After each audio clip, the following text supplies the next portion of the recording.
Hello everyone, and welcome to episode 10 of Higher Education. Wowie zowie, chicken powie. You know what I'm saying? If you were listening to my voice, I don't either. Okay, cool. I didn't want to say anything. I thought I was like a thing.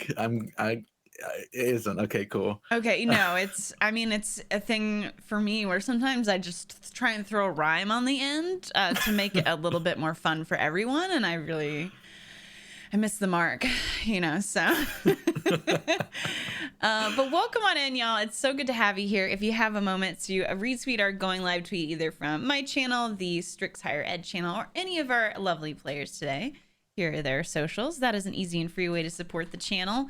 And before we get into talking about our sponsors and all that, let's go ahead and have everybody introduce themselves. Connie, you want to start? Absolutely. Hello, friends. I am Connie. My pronouns are they, he, and she. You can find me across the internet at ByConnieChong, ByConniechang. And today I will be playing Mystagogue Stag Graves for all of you. They, she, Goliath Barbarian, Path of the Ancestral Warrior, Guardian rather. Whatever it is that ancestor spirits come out and hit people for her when she gets really angry. And she's also secretly a bard of some kind. She wants to be a musician, but her dad just wants her to keep playing basketball.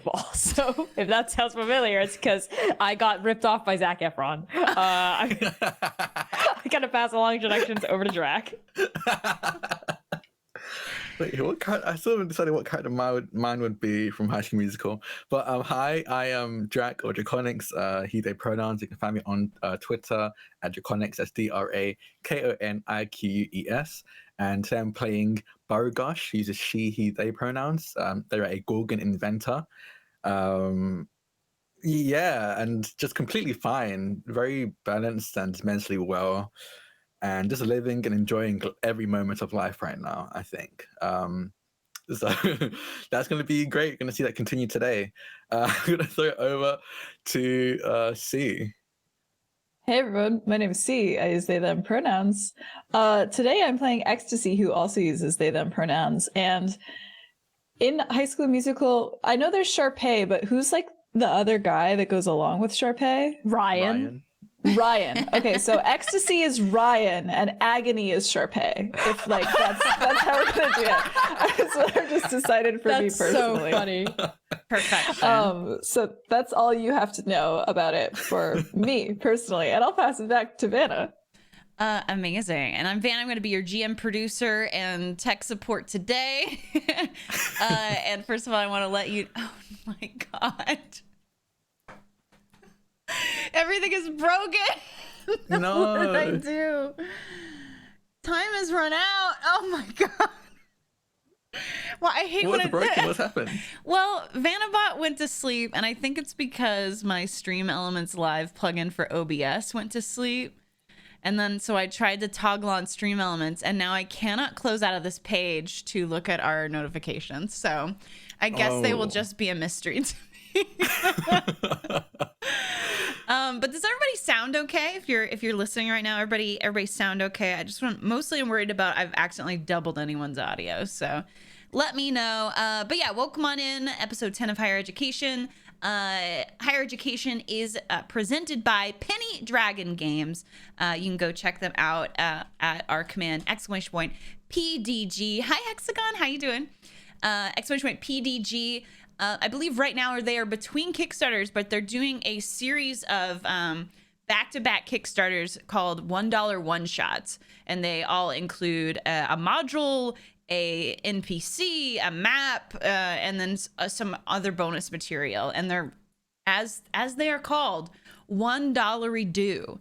Very reasonable, and it's all digital, so the turnaround for the Kickstarter being fulfilled and you getting your content is bada boom, bada bing, 2 weeks. So go check them out at the website. Make sure you're following them on social so you can catch the next time the next Kickstarter they drop. They've all been super great so far. So do not deny yourself the true pleasures of life, which is Penny Dragon Games content. We also have our other sponsors who are incredible as well. You can check them out at !sponsors, all the links. And then there's also a promo code for Dungeon Fog if y'all want to get 10% off over there. We also have a daily goal. So if you would like to support the show financially, you can do !goal in the chat. Every time we hit that daily goal, we make some more bonus content for you in relation to the show. So go check that out if you have the means to do so. It is always very much appreciated. And as far as the show goes, please check out our content warnings. You can check... Hiwi. Check it with you. You can check out our content warnings at any point. Again, all these commands are in the header of the stream if you need a reminder. But higher education episodes may contain themes of fantasy violence, complex and complicated relationships, romance and flirting, references to sex, possession, death of loved ones, trauma and grief, derealization, psychological abuse, bullying, and mentions of terrorism. Please take care of yourself and step away if that is what you need to do. Kiwi to you too. Count compare. Kiwi. You can Kiwis for all. You can check out the written recaps of our episodes over on our wiki, on our Obsidian portal, and you can check out !HE to know just some more general info about the show, where to find our Twitter, where to find our podcast, and where you can support the cast financially even when we're not live over on the Ko-Fi. And if you are on Instagram or Twitter and end up saying some nice things or sharing some cool art in relation to the show, we would absolutely love it if you used hashtag higher ed RPG. Hashtag higher ed RPG, because we love to see what you're cooking up and what you think about the show. So there's that. I think that is everything. Anything else? Oh, you might notice we're short a couple players today. They are taking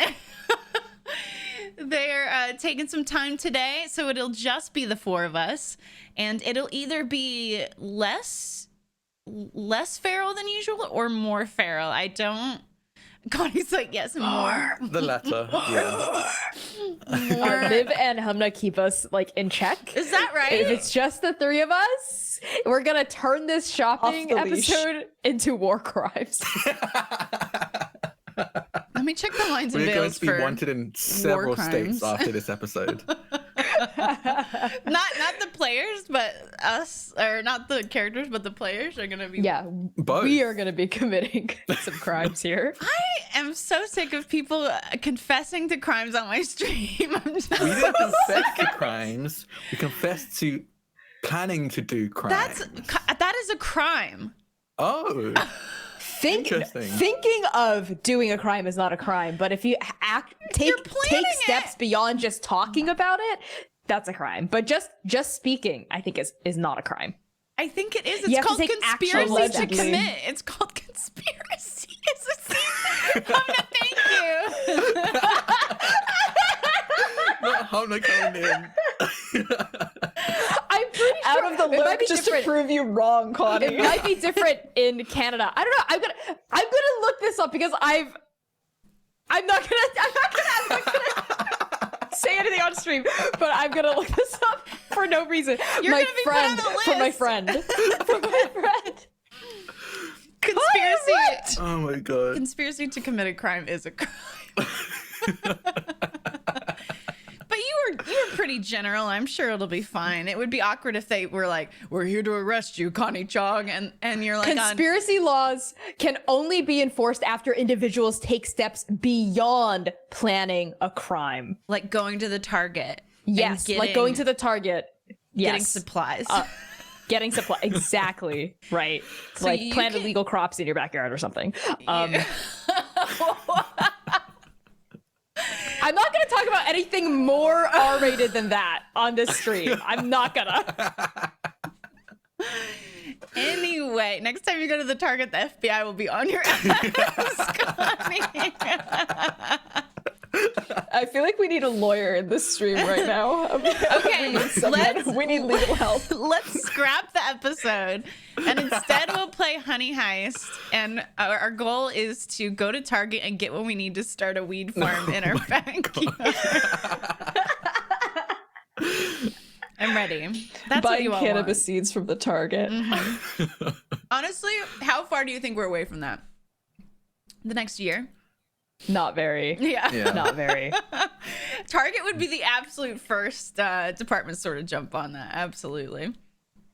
Anyway, enough about crimes we may or may not commit in the future as bears or people. Let's go ahead and jump into the episode, right? All right. I think I've taken some notes here. A miniature trumpet sounds a jaunty tune as Stag and X push open the front door of A Heartfelt Note, a music store. As soon as Stag steps inside, her head smacks into something that bounces off her face and then proceeds to sway back and forth from the force of the impact. Wind instruments of varying sizes are suspended from the ceiling like polished wood and metal stalactites. The invasive smell of dust that hits you as you enter is only tempered by the bright smell of sawdust and freshly resined strings. Looking around the room, it is in complete disarray, but each instrument on display seems to be on a spot of worship and is antithetically clean, bright, and exalted. A remarkably short elven man peeks out from a back room. He's wearing a fancy suit with a matching top hat, but both are in very poor condition. He bobbles calmly up to the front of the store, half stumbles over a stack of sheet music, and into his position behind the counter before greeting you with a shy but warm smile. Oh, hello. How can I help you? Good afternoon. What happened in here? What do you mean? He looks around looking genuinely confused. Stag barrels ahead. Good sir, this place looks... it's so... Oh, dusty. Bless you. Well, all the appropriate things are polished. That is true. Whoa! Is that a 9th century heirloom guitar? Yep. Whoa! And it's Stag you...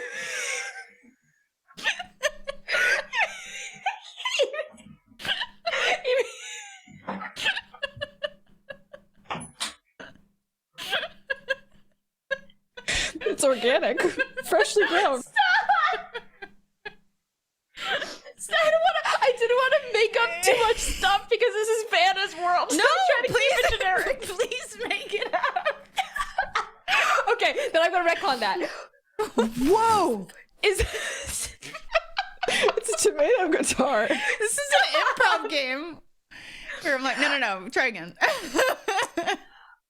Is that a 9th century Barguvian guitar? It looks more like a 7th century to me. Oh yeah? Oh, you can tell from the fretboard. And the script's up the side too. The text is curved in a more archaic way. I didn't know you knew so much stuff about instruments and music, X. I know stuff about writing and old writing specifically, and that has a lot of old writing on it. Right, because of your time at the nunnery. The monastery. Mm-hmm. Stag goes up to the aforementioned guitar, like marveling at the strings. Oh, but is it true, excuse me, sir, that these kinds of guitars were strung with dragon heartstring? Or is that just like a rumor? Well, it is true, but it is rare. But this one, and he goes over and like very lovingly runs a finger down one of the strings, is the genuine deal. Dragon. Whoa. Do you mind? Can I play? I just want to try it. He narrows his eyes at you I think you're gonna have to do something to convince him you're not a hoodlum. Please, sir, I play. I won't drop it or anything. She's on Stonify. On what? Stonify, sir, the musical rock app.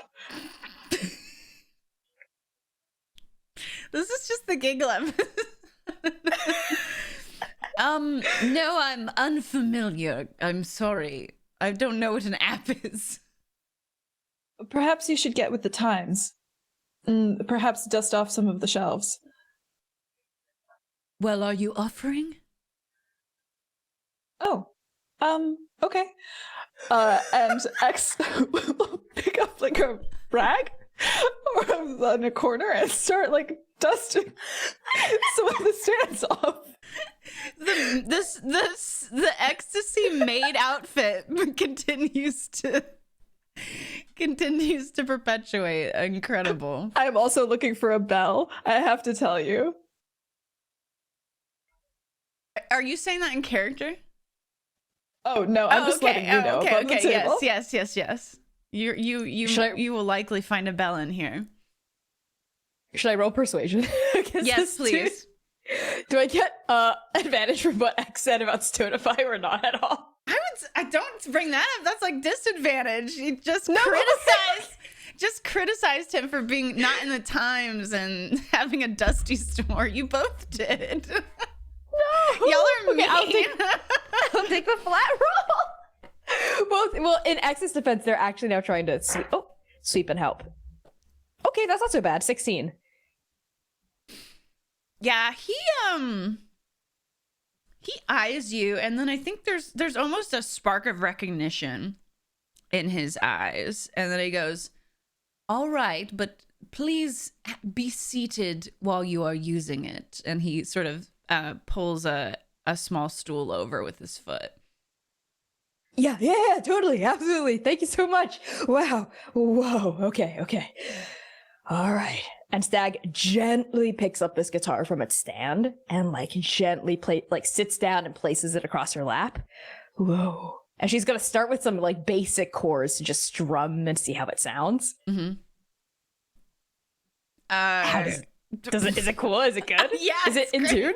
You tell me. Oh yeah, I think everything instrument in here. It's sort of like the music from looking around, it's like the instruments are the dearest thing in the world to this man, and everything else should really just does it exist? Does it matter? It doesn't really matter. So it is perfectly in tune, absolutely. But if you do you want to play something? We could do a performance check to see. Yeah, Stag's gonna be play a really casual. She's gonna do some scales up and down the neck, and then she's gonna just start jazzing her way up and down the fretboard. She's gonna just start playing some licks and riffs, and just testing this baby out. Oh God, here we go.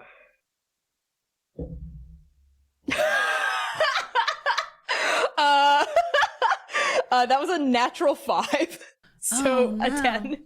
Well, a 10's not awful. I don't know. There's something about the instrument that is significantly different from yours that it's throwing you off. So what do you think that is? It's the dragon heart strings. They are a lot. They're wet. Yes, they're wet. No, they're not wet. I was yes-handing you, fan. Well, I didn't want you to. How dare you yes and what the I don't think they're harder steel versus nylon, because I think Stag's guitar uses steel strings, but I think they are weirdly like hard in a way she's not used to. Like some of the strings, it depends on where she is on the fretboard. Like they vary in tensile strength and in hardness. So like there's like, I think like toward the top of the fretboard she sounds fine, but as she plays closer to like the body of the guitar, like she's like, what the, and like it sounds kind of like she plays she doesn't miss any notes, but like some of it sounds muted. Yeah, right, like she's palm muting even though she's not, and she's just like, what, wow, okay, this is difficult. Wow, I've never played with dragon heart strings before. It's hard. Yes, it is not for the weak-fingered. Hey, well, I wouldn't say good sir, I wouldn't say my fingers are weak. It's just I'm just not used to these. Oh, is that it? And then he gestures for you to hand him the, what did you call it? The Barbonian? What did you call it? Barguvian or something? Barguvian. Kind of like Baru. I was thinking of Baru. Barguvian guitar, of course. This is gonna be humiliating for me, isn't it? And she hands it over.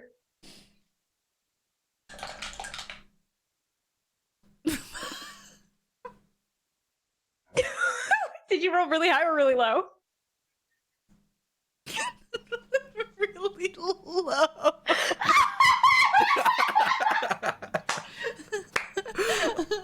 Oh no. That's the funniest thing that could have happened. Oh my god. Yeah, he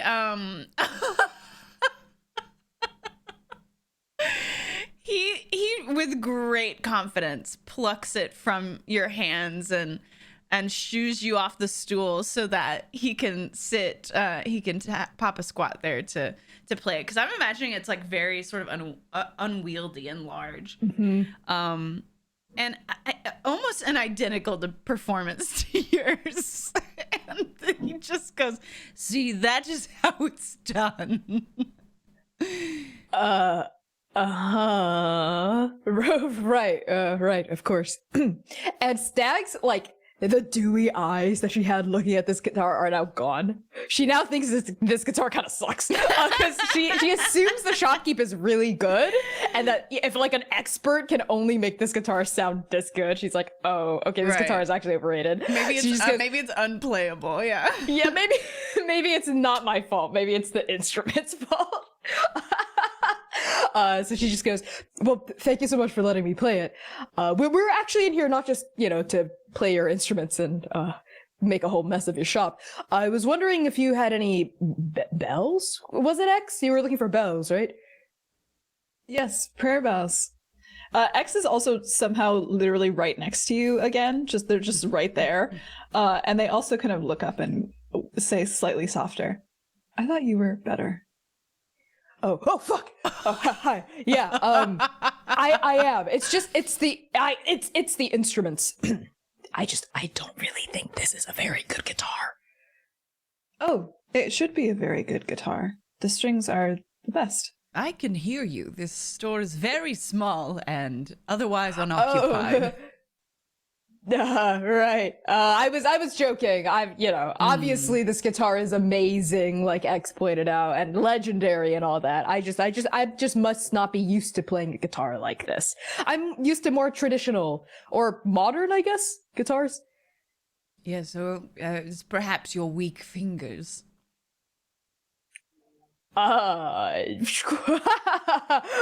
Yes, perhaps. Are you calling Stag weak? The guy looks you up and down, Stag, and goes, certainly not. No, I don't think I am. But, Good. finger strength is very disparate from vanity muscles. Vanity. Good sir, I assure you that every inch of what you see here is practical. Except for playing Dragon Well, you know what? Heartstrings.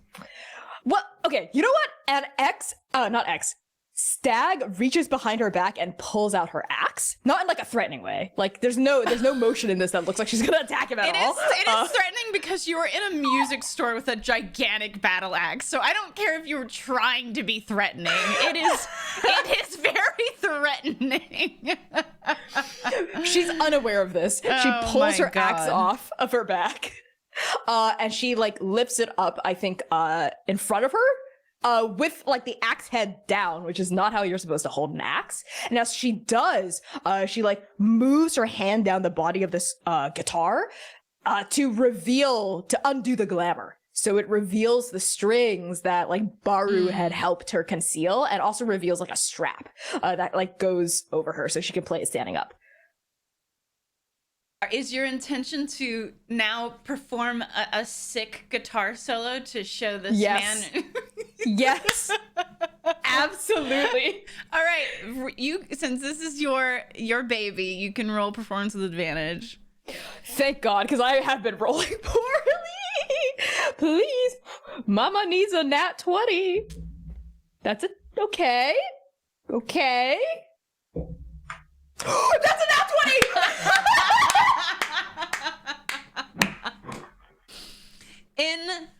Incredible. 25. Right. 25. Wow. Yeah. Nat 20. Tell me exactly what happens. I have no say in this whatsoever.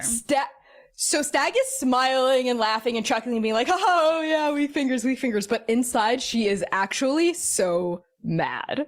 Like she doesn't get mad when people insult her fighting or her intelligence, like not genuinely, because she is kind of like, fighting's whatever, like I'm pretty good at it, I guess, but it's whatever to me. But this is something she actually cares about in a way she has never shown anyone except for X, who stumbled upon it accidentally. So for this random music dude who she holds in her eyes to high esteem, she thinks people who runs music stores are like expert instrumentalists. So she actually takes this guy's opinion in high regard. She is pissed as she wants to prove herself. So she like swings this guitar, is like trying to play it off like, oh, yeah. And she's like tuning it, like tuning up the knobs, and just goes, all right, like a little something like, and she just like goes in. She like just does like a sick solo, like fucking Axl Rose, like level of proficiency. And then there's a point where she's like tapping. She's not even strumming. She's tapping with both fingers. And there's also a point where she lifts it up and plays with her teeth like Jimi Hendrix. Like she's just like going in for it,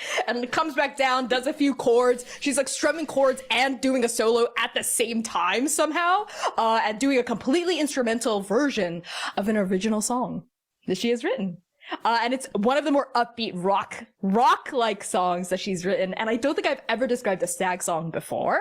But it's like it's maybe a 3-minute long, 3-minute long serenade here. Completely instrumental, that has chords and licks and riffs and like a breakdown and a solo, and the bridge like expands upon all of the musical themes that she introduced in like the introduction and the pre-chorus and the chorus itself, and ends with like a searing solo. I am obsessed. I think what happens during is I think the man is just he's too stunned to speak. But also I think like I picture this as an electric guitar, but like how is it amplified? I assume through magic. Yeah, so what is that kind of like the quality of the sound? Is it just amplified like out through the center of it? Is it like magically surround sound? Like what? I think out through the center of it, like it's an acoustic, but with an electric body and quality of sound. I love it. Okay, yeah. So I think that sound like pulsing out of the center of your axe, just absolutely the entire time, all of the wind instruments that are dangling from the ceiling are just vibrating. And there's a moment after you stop playing where everything goes really quiet, except you can hear like the wind instruments like clinking together. And there's just a silence, and then a slow clap from the shopkeep, and he nods approvingly. And he goes, well, I certainly not my style of music, but I can recognize prestige when I see it. Doesn't really prove that you're not weak-fingered, but you are a talented musician. What? You really think so? Yes, is it not obvious? He looks over at Ecstasy like, duh, right? X is standing on a counter, like, is standing on one of the counters, reaching up to a high shelf with the rag that they had been using to clean stuff. But they're completely frozen in place, and is like staring at Stag. And when they're finally addressed, they like blink a few times. Yes, that's what I've been trying to say. I know. Yeah, and I know what you've been saying to me about my music and stuff, X. But I guess a part of me just always thought maybe you were just being nice. Oh, I'm not nice unless I mean it. That is actually a really good point about you. That is true. Yeah, right. And I think a little bit of embarrassment is starting to settle in now that all the anger is gone, washed away. Like Stag is realizing what she's just done, and she kind of very hastily like re-racks her axe like back across her shoulders, and like the glamour comes back on. It doesn't look like a guitar anymore. Right. Hey, you wouldn't. Don't tell anyone about what happened, good sir. Why wouldn't I? I just it's well the song I'm working on is not released yet, so I wouldn't want anyone knowing what it was or what I did here.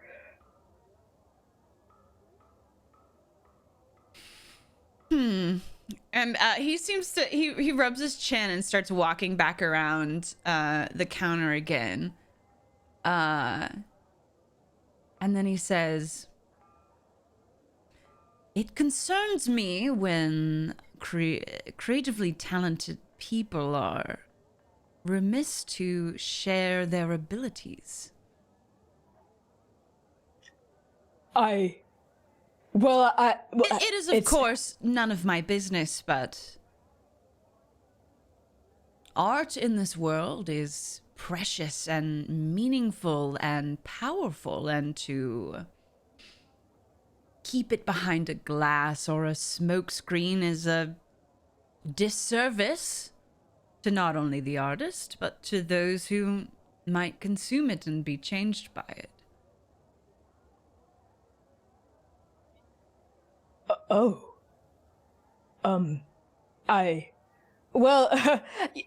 Music is just more of a hobby for me. It's something I do alone in the dark in my room with no one else around. But what I really, really am passionate about is history. The history of war. Deception check. I don't even need. I'll give myself this advantage because it's so obvious she's lying. You can also just choose to fail too. That's fine. I'll choose to fail. Okay, It was a yeah. 12. I'll choose to fail. Yeah, I think he leans forward on the counter towards you. And in the counter, there's like a myriad of like smaller instruments. And if you do look down there, you can see like half to a quarter of the shelf is just like different kind of like levels of bells, where there's the tiniest ones at the top and then some medium-sized ones and then some big chonkers at the bottom. And they're all of different, made from different metals and have different stages of patina.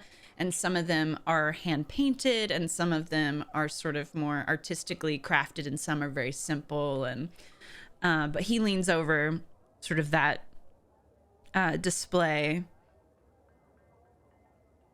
and goes, "History,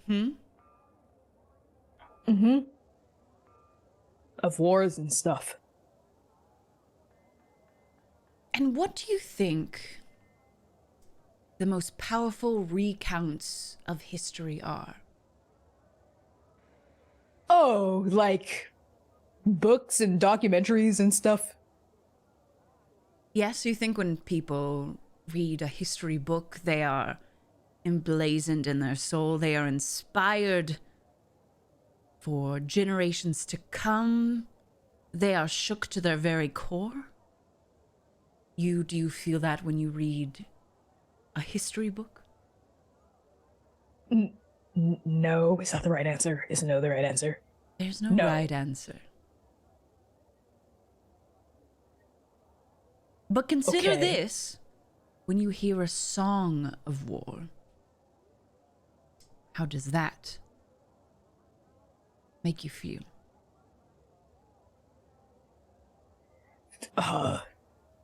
Inspired, I guess.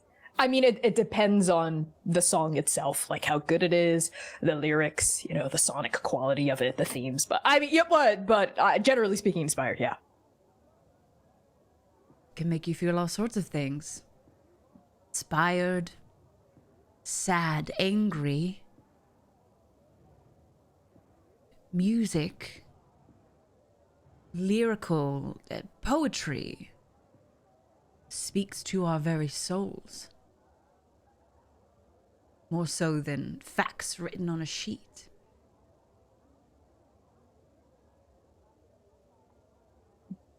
Yeah, you have a point there. But good sir, I'm sorry. What's your name? You finally asked this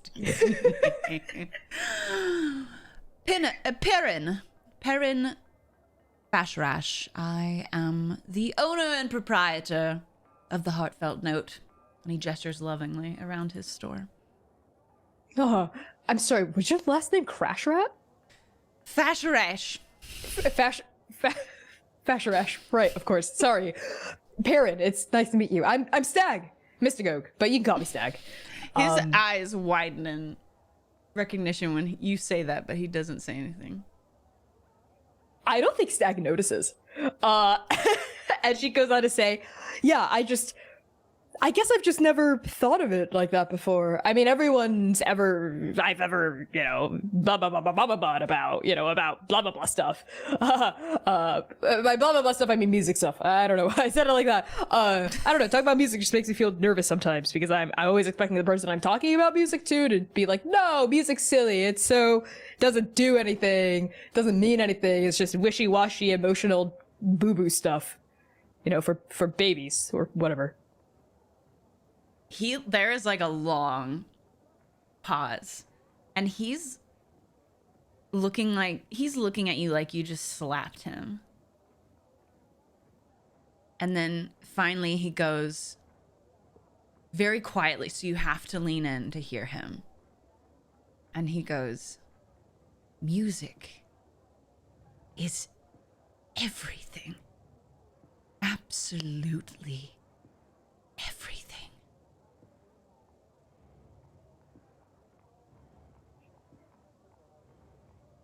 Can I buy some of these bells?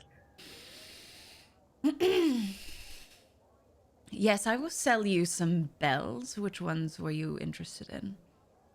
That one. What one are you pointing at, X? There is a very tiny, like maybe yay big, little tiny, just a very simple gold prayer bell. Mm-hmm. And when you say It prayer looks like bell, is there's- there like a specific shape to it? I personally don't know what the difference between a regular bell and a prayer bell. I think it looks like a regular, I suppose, like a sleigh bell. But I think there are maybe like some inscriptions around the bottom that means that it could be used for like holy services. Okay, yeah.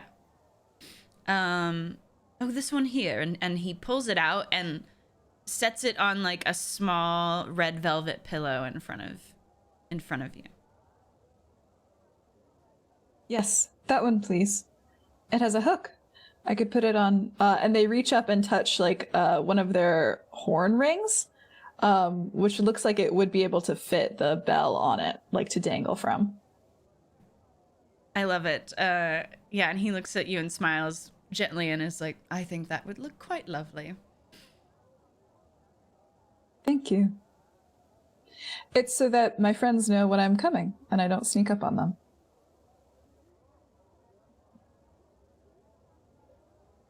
Oh.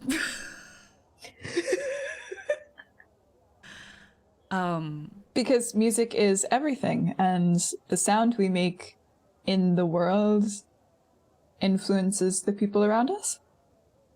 If I follow correctly? Certainly. I mean, if you have the opportunity to make music with every step you take, certainly I encourage it. Absolutely. I think it will be a heartfelt note first to sell one for, to have it be a tool for awareness. But who knows? People buy things, and I don't know ultimately what they do with the things that they purchase. Anything else? Yes, actually, Perrin. There's a bunch of stuff. And Stag pulls out a list for, like, rental equipment that she's gonna need for the concert and just sort of, like, hands it over. And it's just, like, a big list of, like, amps and mics and all kinds of instruments, like, typical sound equipment. A tall order. Yeah, well, it's gonna be a couple weeks out, so I'm hoping that maybe this will be enough advance notice. He's like still reading over it. It's that long.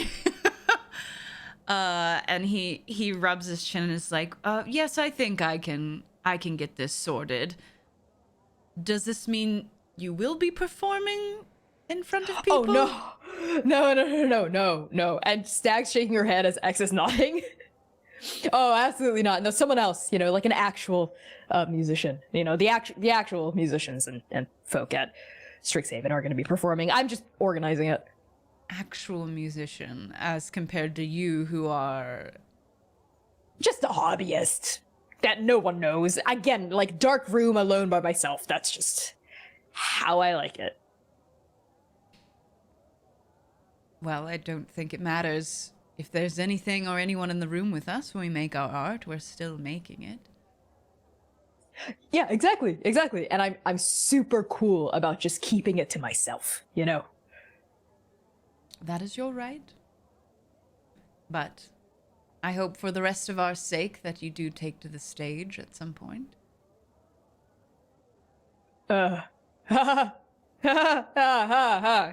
Buddy, nice. Yeah, okay, yep. Yeah. This will take some time to put together. I can put it on your account. Oh, yeah, sure. Oh, wait, actually, can I pay in cash up front? Well, I'm not exactly sure at this time what the total will amount to, once I gather everything. Okay, how can we start a new account for me? Exact same details, except just remove, you know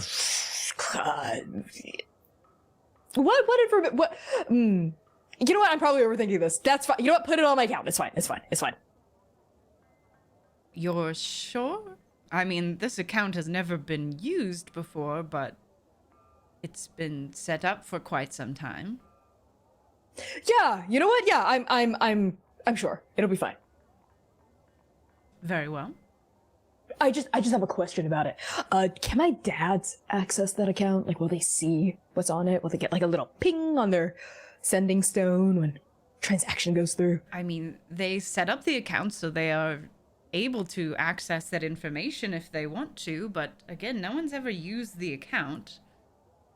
So Okay, well, could you just, if it's not too much trouble, just put a note attached to this order saying it's for a school event. Okay. And then I think we're cool. Yeah. So just say school event. Yes. Strixhaven business. Strixhaven business, and you see him writing down a little note to like put in his ledger that he's sort of copying your list of demands to.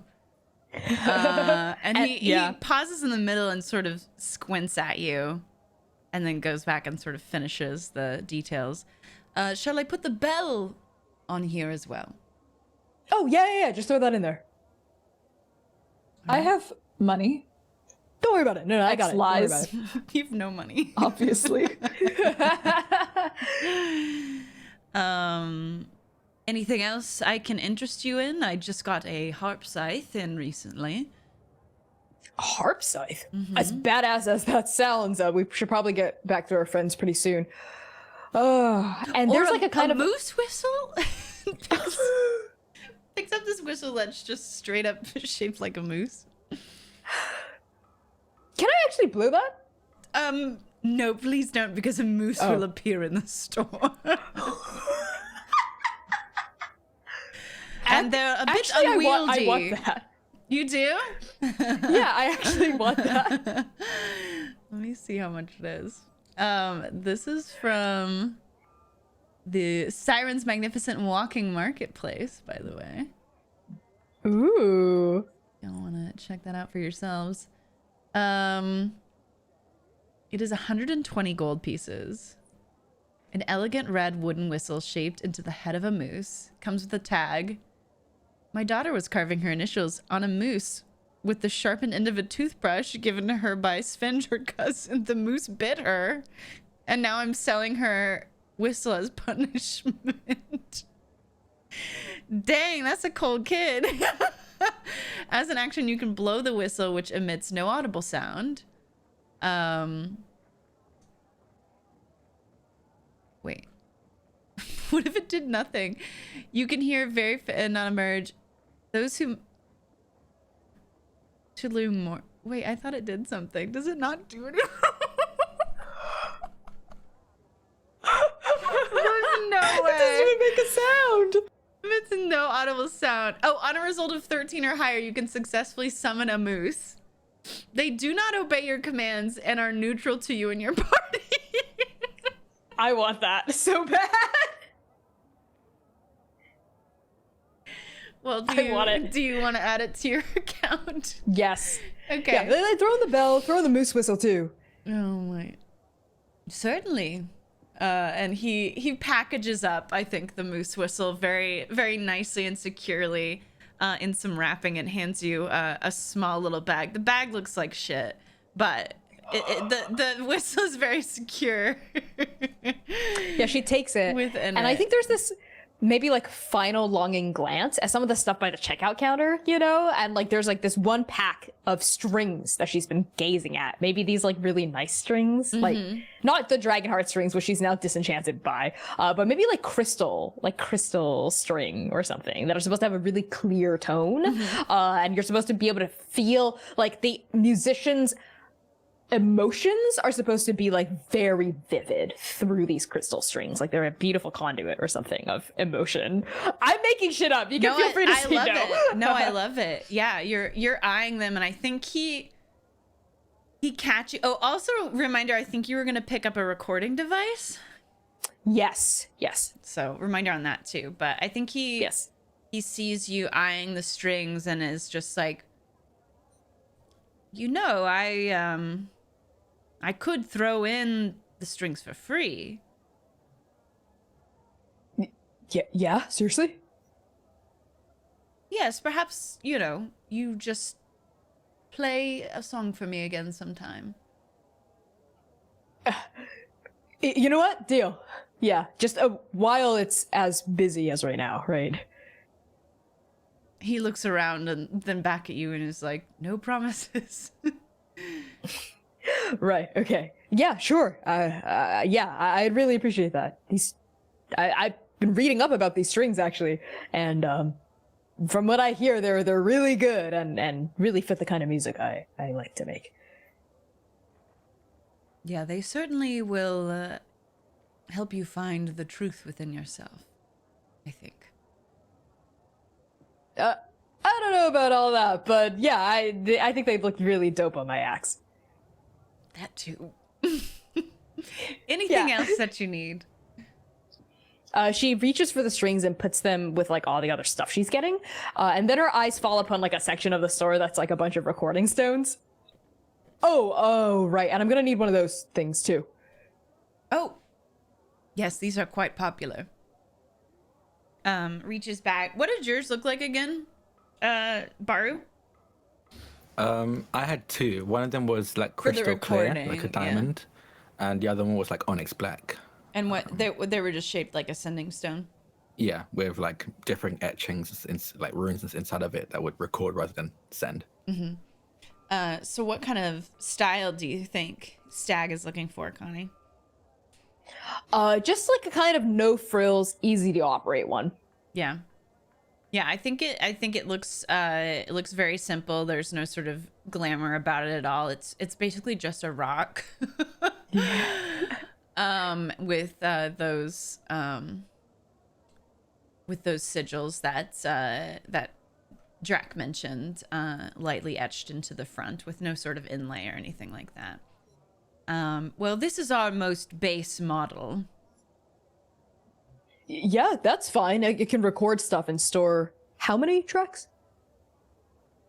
I don't know. No one's reported to me that they've found the end of it yet, so. Oh, great. Then yeah, that's all I need. Passes that over and writes something else down in the ledger. That is now taking up a page or two, I imagine. Anything else? Zero Graves? Oh, no, I don't. I'm good here. X, is there anything else you want? Just feel free to just, like, throw it into the cart. No, I'm good, thank you. X has put the bell and attached it to their horn. And it hasn't made a sound yet, even though they've been walking around the store. Why is that? Their head doesn't move enough to warrant it making a sound. That's so funny! They walk like so smoothly and like with such quiet that it actually just doesn't make a sound. The bell doesn't. It hasn't tinkled at all. That's so funny. Silent assassin too, yeah. Yeah, I think as you're leaving, Perrin's eyes definitely follow the bell on your horn, and it's just like shaking his head, and then sort of puts on some like high octane spectacles to do some very small work on one of his glass case, more miniature instruments. All right. Vanna. What? I have a feral question for you. Oh, I love a feral question. While all of this had been happening, and X had been going about the store dusting things, kind of as Perrin was very distracted by Stag and that conversation. You're gonna steal from this sweet man. Yes, I am. Specifically, X wants the dragon heartstrings off of the instrument. That's really feral. I know. Well, okay, know. let's talk about it first. I feel like we've described them as very hard strings, right? So I imagine if you were to remove them, they would have so much, like, you know, it would be easy for them to like snap, or, you know what or difficult to remove. True. Are you Let me sure? counter with Okay. X uses a bow and bowstrings, which are very similar and also very hard and taut. So they're familiar with using bows and bowstrings. They can also exhibit some level of self-control here and be like, maybe when we pick it up. I mean, I'm fine with you doing it. I just think it's gonna have to be at disadvantage. Because the strings are hard. It's a small store. He's already talked about it being like his prized possession. Like, I don't think... Okay. X has looked about. They've looked at the strings many times. They've even touched them. But it's one of those, like, this is a long con. We'll be back here. And I'll be back for these. And they set out I'm so confused by why X wants them. They just do. They just want them. They want to give them Goblin. as a gift to Stag. Stag doesn't like them anymore. But maybe she will. X believes in the challenge. Oh my god. All right. So ultimately you decide against it. Do you pocket and like something else? I want to know what else is in Vanna's like shop list of stuff. I had some other stuff from sirens, like a bagpipes of the aggravating jester. Oh, and you could have picked up some uncommon spell scrolls here if you wanted to. Ooh. And then just general instruments, like whatever instrument you would want. But that was all the funny stuff I had. Extra stealing an entire set of bagpipes. And I wonder if you can get away with it. What's their whole thing? I have a hot. I'm built for it. I am built for it. Built for bagpipes? Built for bagpipes. Yes. Oh, you have to be a bard. Uses a bard's spell casting implement. You get +5 to your spell DC. All creatures within 10 feet gain disadvantage in their attack rolls.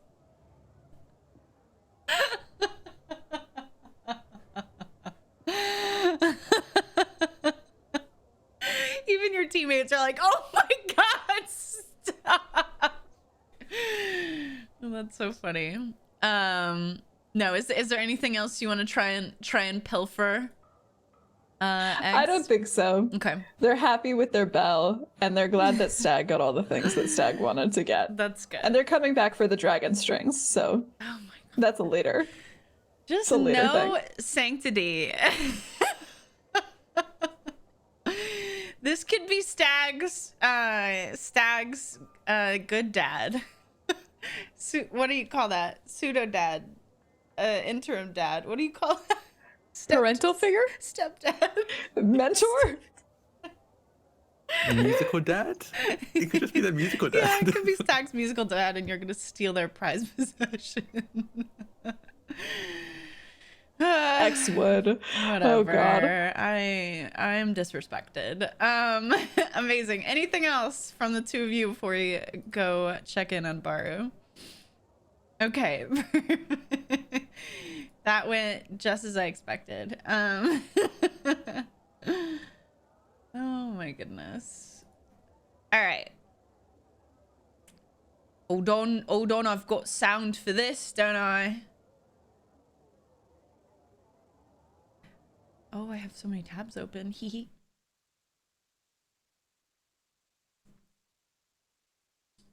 Is the alchemy page working? I don't hear anything. Oh, no, it is working. I just have it down really low.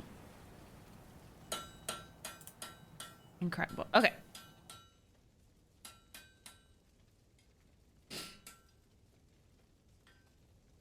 So, Baro, you are walking up, or walking towards Alvir's Forge. And as you're walking there, Jasha sort of has a change of heart and is like, you know what, actually, I'm going to go check out the greenhouse, because I know that there's some potion ingredients that they can get there, and some other more like natural components for the things that they're looking to make. So they part ways with you and say that you can meet them there later, or y'all can reconvene somewhere else later on. So you end up walking to Alvir's Forge by your lonesome. Yeah.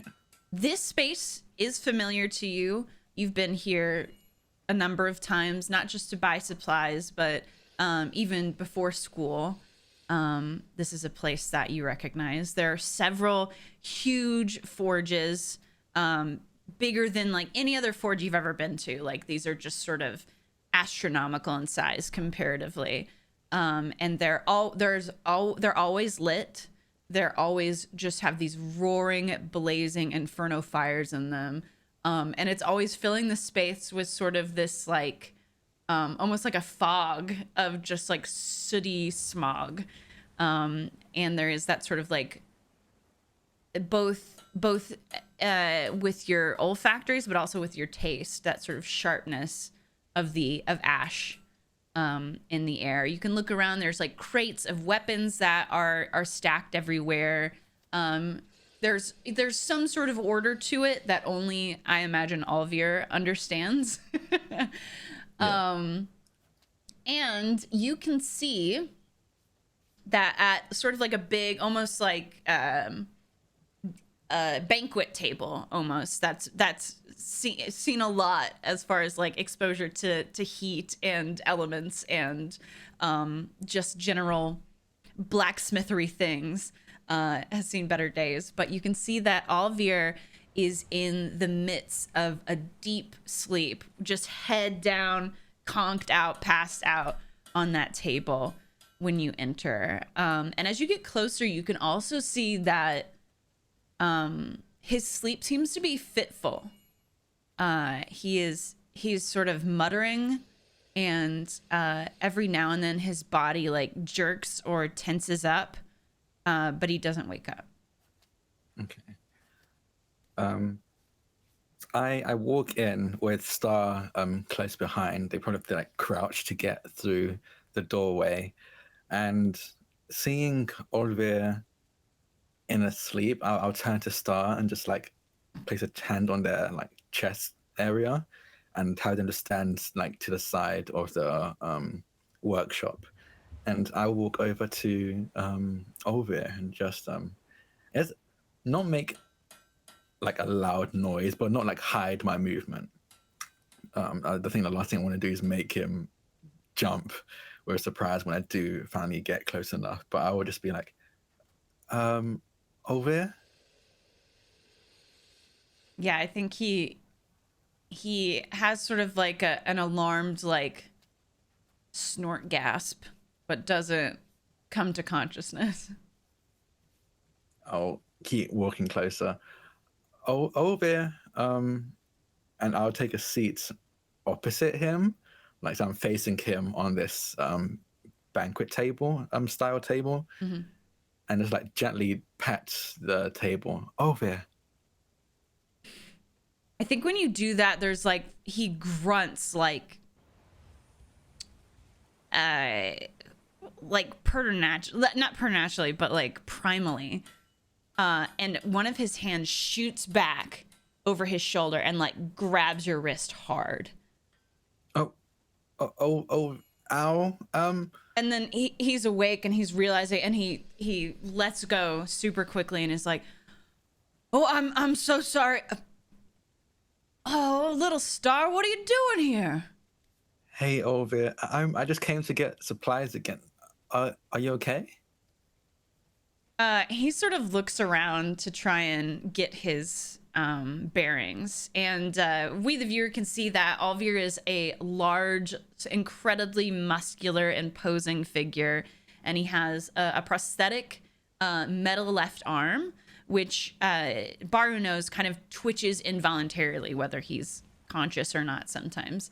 And the arm is silver, and his beard is super long and always has like these little dirty braids in them. And he looks around and like while he's orienting himself, and then he looks back at you and puts on that jovial smile that you recognize after centering himself, and goes, "Oh yeah, nothing to worry about. Just just dreams. I'm just a little tired today." Yeah, you're alone today? Don't you have anyone helping out? "Oh, well, no, I thought I could handle things today, so I just let everybody have the day off." I mean, you seem pretty tired though. Do you need help with anything? "No, I mean, the workload's not really there, so that's why I felt I could put my head down for a little bit. But don't you worry about it. What, coming here offering to help me? Like you don't have school or a million other things to do?" Yeah, there is quite a bit actually. I did come because I need like the usual, mainly iron and nickel. But if you could double that order this time around. "Sure, what's the occasion?" And he pushes up from the chair and starts going towards the crates and sort of sifting through materials, trying to find what you're looking for. I will stand up and like follow and just be like, just some extra projects. Things are kind of ramping up now that I'm in more or less the final year of my time at Strixhaven. So Right. I mean, you're doing some extra time. Yeah, yeah. Honestly, I used, and I also used a lot of the previous material I'd ordered to fix up Star. He looks back at Star, looks her up and down, and is like, "Doesn't seem like you've added much to her. Where's the material going?" We got some dents and bruises there to replace. Yeah, what are Did you you- putting her through? And he goes over and starts inspecting Star. Lifts up her arm like this, is like looking at the other Yeah. arm. Nothing on purpose. I don't know if you heard about it, but we recently got a purple worm attack in Strixhaven. Oh, I guess I kind of heard a rumor about that, but I don't know. It seems like something weird's always going on there, so then it kind of becomes normal, right? Was it something that Yeah. I should have been worried about? No. That's just where most of the dents and scratches ended up coming from. We kind of ended up having to fight back that worm, and then we went down into the hole that it left behind just to collect some gems and the like. Well, you kind of put her in that position if that's the case. Yes, no, the going into the wormhole part was definitely. I honestly thought it was a bad idea, but everyone thought it'd be useful. Ever the crowd pleaser. And he turns around and gives you like an overly powerful like slap on the arm. I definitely like stagger a bit. Yeah. Like, it was, yeah. Are you sure you're okay? Yeah, why wouldn't I be?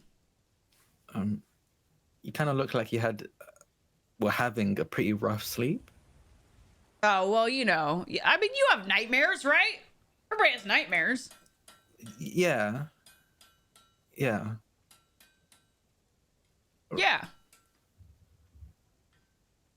Just nightmares. What are you looking at me like that for? Bar just kind of stares for a moment. Okay, let's do some of the work that you said you have. I kind of just I want to. told you I don't have any work. It's a slow day. Stop trying to come in here and work. I mean, if you're not at school, you should be at least relaxing.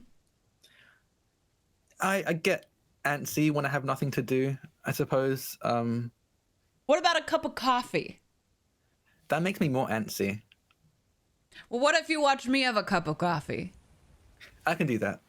Perfect. And he goes over to one of the forges where he's like unceremoniously put a coffee pot just like hanging over the top of this like roiling open flame, and pulls it off and pours it into like a small metal cup that he has like always has sort of like strapped to his side at one way or another. And then he sits back down at the table and he's straddling the bench that is the seat behind the banquet table, and pats the part in front of him for you to come join him. I will come and sit down and join him. And he claps a big, metal hand on your shoulder and looks at you just like in the eyes for a couple beats and smiles and is like, how have you been, little star? I've been, I guess is the best way I can put it. He takes a sip of his coffee. Yeah. So bad. Yeah, a lot's been happening. I think I'm just struggling to keep up. Yeah, I mean, what's been going on? Well, the purple worm attack for one. Right. Yeah, that seems dealt with. Sort of. It apparently was acting strange. It went down back into its own hole that it, like borrowed, and apparently that's odd. I go back in my Zero. hole every night. I don't see what that's so weird about that. Well, yes, but that's you. Apparently, that's not normal for purple worms. They Oh. usually just borrow more tunnels and holes to get to wherever they need to go. Well, what do they know? They're sitting around studying worms all day? Yeah, actually. Oh. Ciro, they study animals and creatures and stuff like that. So they kind of know their thing when it comes to beasts and I guess monsters. Well, I don't see the practical application in that sort of knowledge. It's gone, right? For now, I hope it stays gone. Listen, if you need to take a couple swords back, like, be my guest. Then you can just chop the thing's head off next time you see it. I honestly hope we don't have to see it again. One of my friends, I don't know if I told you about them actually. Ecstasy. They go by X. They recently moved in. They've been really sweet. They're really kind. They live with me in my room, but when the purple worm attacked, they almost died. Oh. Yeah. So you do need some swords. Yeah, I suppose you can add that to the order.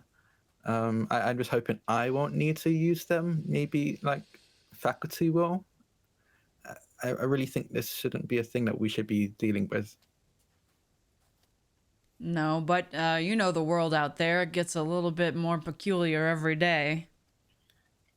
Yeah, Can't hardly predict it anymore. yeah, especially with the Ascension coming, I guess things are just becoming stranger and stranger. Yeah. The Ascension. You're never a fan of the Ascension? Well, you know me. Why reach for something like that when you've got everything you need right where you are? What's the point? Are people not capable of helping their neighbor as they are? They've got to go play some sort of sky beast or whatever. I don't get it. Yeah. And your I didn't sister really didn't get get it either.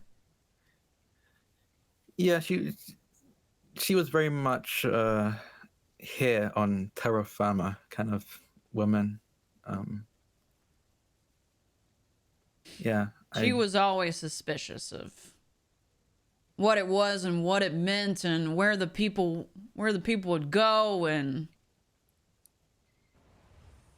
she was always asking questions. Yeah, she never really spoke to me about the specifics. My guess is just she maybe thought I wasn't interested. Yeah, I mean, did you ask her? No, I honestly wasn't interested. So she was right on that part. But yeah, no, I know she was looking into it. Like the Star Archers. I saw one of her journals about that. Yeah. And you say that and his eyes kind of glass over. Olivier, are you okay? Yeah, sorry. I get a little spaced out sometimes. And he takes another sip of his coffee. Did Amalith tell you anything about that kind of stuff, or what she was questioning? I just know it was sort of her last project before, Yeah, she died. yeah. She seemed like she was excited, like she was on to something, but maybe there's some questions we shouldn't ask or shouldn't get answered. I don't know. I look around to check if we're alone in this workshop. Yeah. I think maybe there's some automaton type critters that are doing very menial work. Yeah. Around the forge, but otherwise you are alone. Seeing that we are alone, in as hushed a whisper as I can, I'm just going to ask, did she ever talk to you or mention anything about the Auric?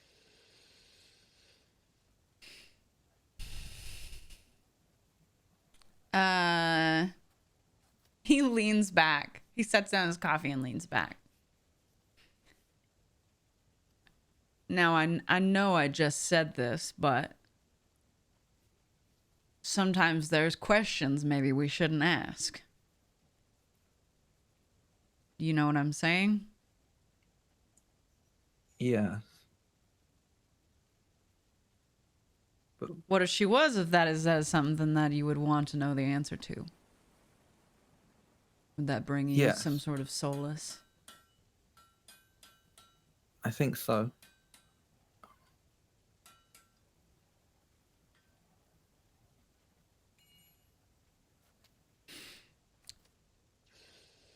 Shannon Star was involved tangentially.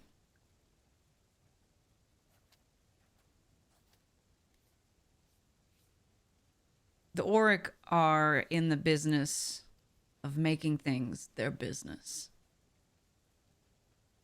And that can sometimes mean that they have access to knowledge that would otherwise be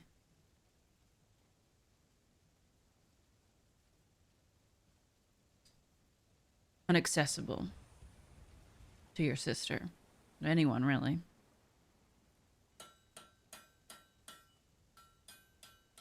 But I wouldn't say she was a stone cold member. Okay. Okay. Thank you. I hope that doesn't color your perception of her. No. No. She was a good kid.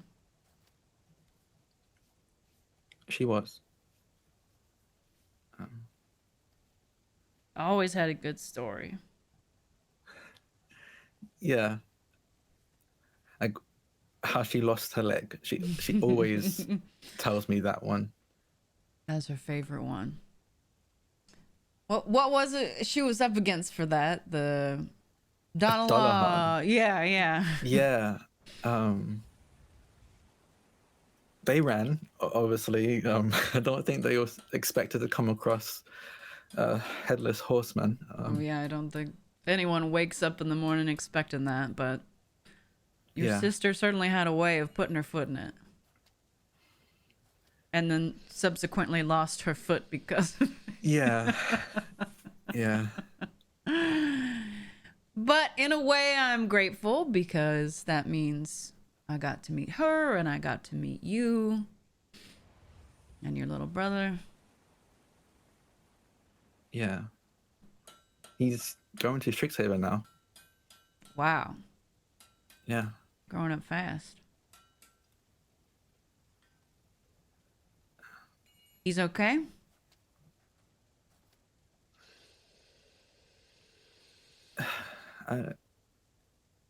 He's still angry with me. With you? Yeah. But for what?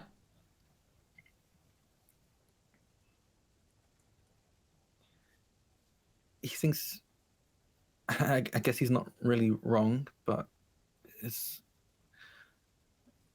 sort of my fault what happened to To Amalith? I think when he says that, he stands up really fast and his like thigh crashes into the bottom of the coffee table and knocks his coffee over and spills everywhere. Oh no, okay. I pull Look out at me, like Baru. That had nothing to do with you. Had nothing to do with you. Amalith made her own choices about where she went, the questions she was asking, the people she was associating with, and you had nothing to do with those decisions. Yeah, but if she didn't have to protect me while dealing with that situation, she might still be here now. If I listened to my brother and not snuck out, she might still be here now. He's within his right to be angry with me. Do you think that's fair to your sister? You think wherever she's at, she's like, boy, I hope Baru is down there feeling sorry for himself, blaming himself for what happened to me, not living the life that she should.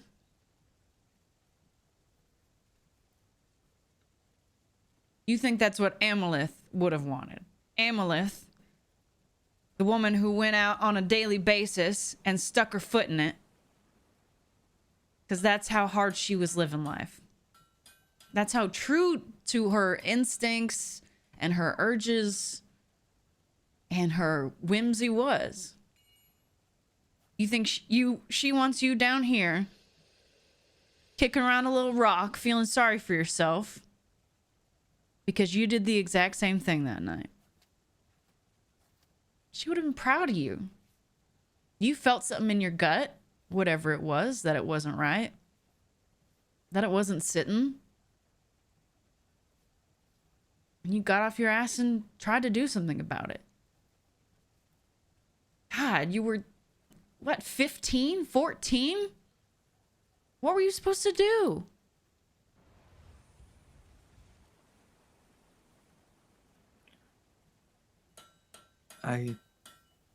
What were you supposed to do, Baru? I don't know. I just wish I didn't do that. You didn't do anything wrong.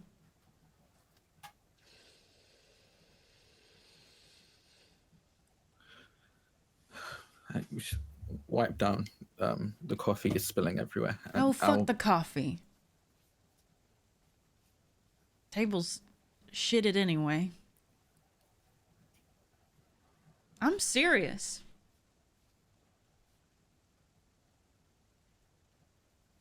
Think about it. She was here right now, and she realized for X number of years, you've been piddling away your time, feeling sorry for yourself, blaming yourself, fighting with your brother over something like that. What do you think she would say?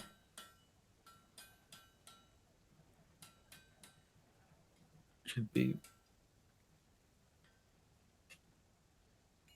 be upset and probably tell some story where Damn right she told a story. Where she and her party members weren't seen eye to eye,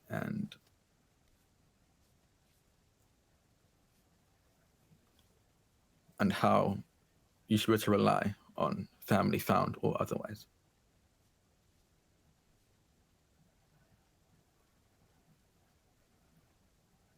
You followed your gut that night, and that's exactly what Amalith was doing that night too. You're just like her. And that's not a reason to beat yourself up, because I know you don't beat Amalith up for doing the same thing.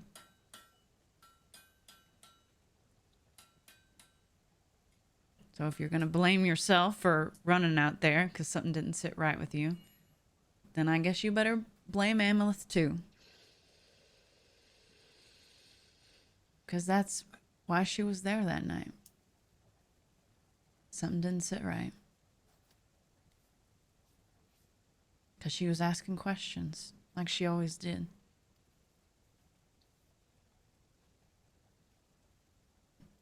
I think with our response, I just stand up and hug Olvir. I want to bury my face in his chest. Yeah. I think he's so big and so like naturally strong. When he hugs you back, your toes are just off the ground, kind of.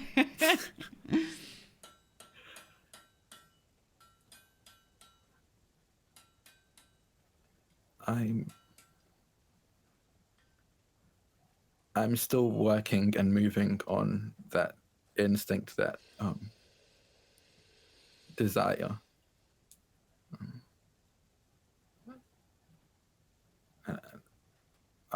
I hope I can make Amalith proud.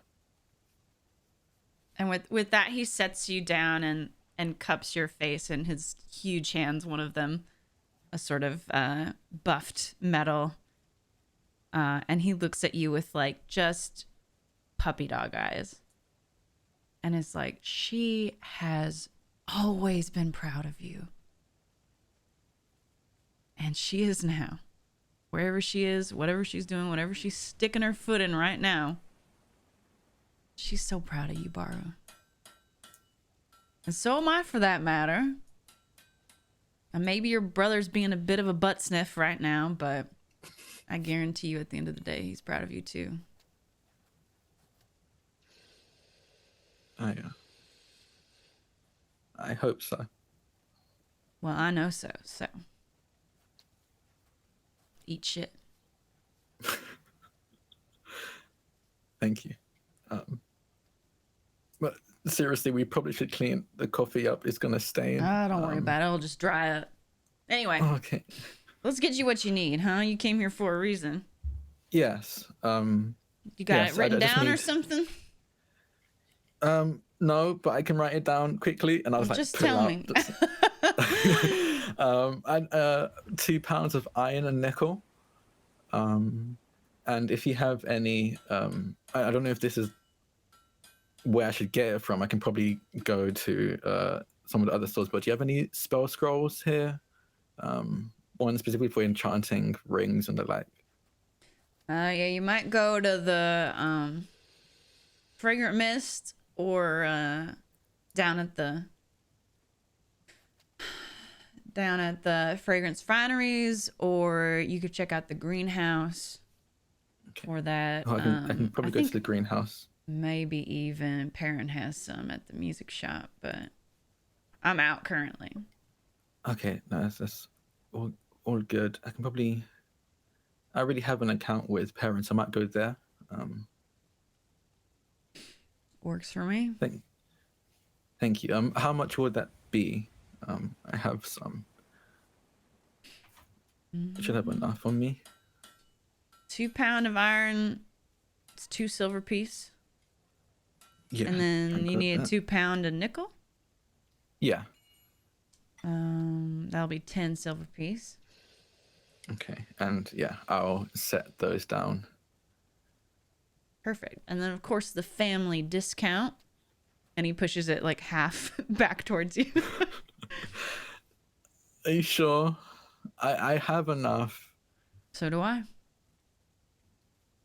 Thank you.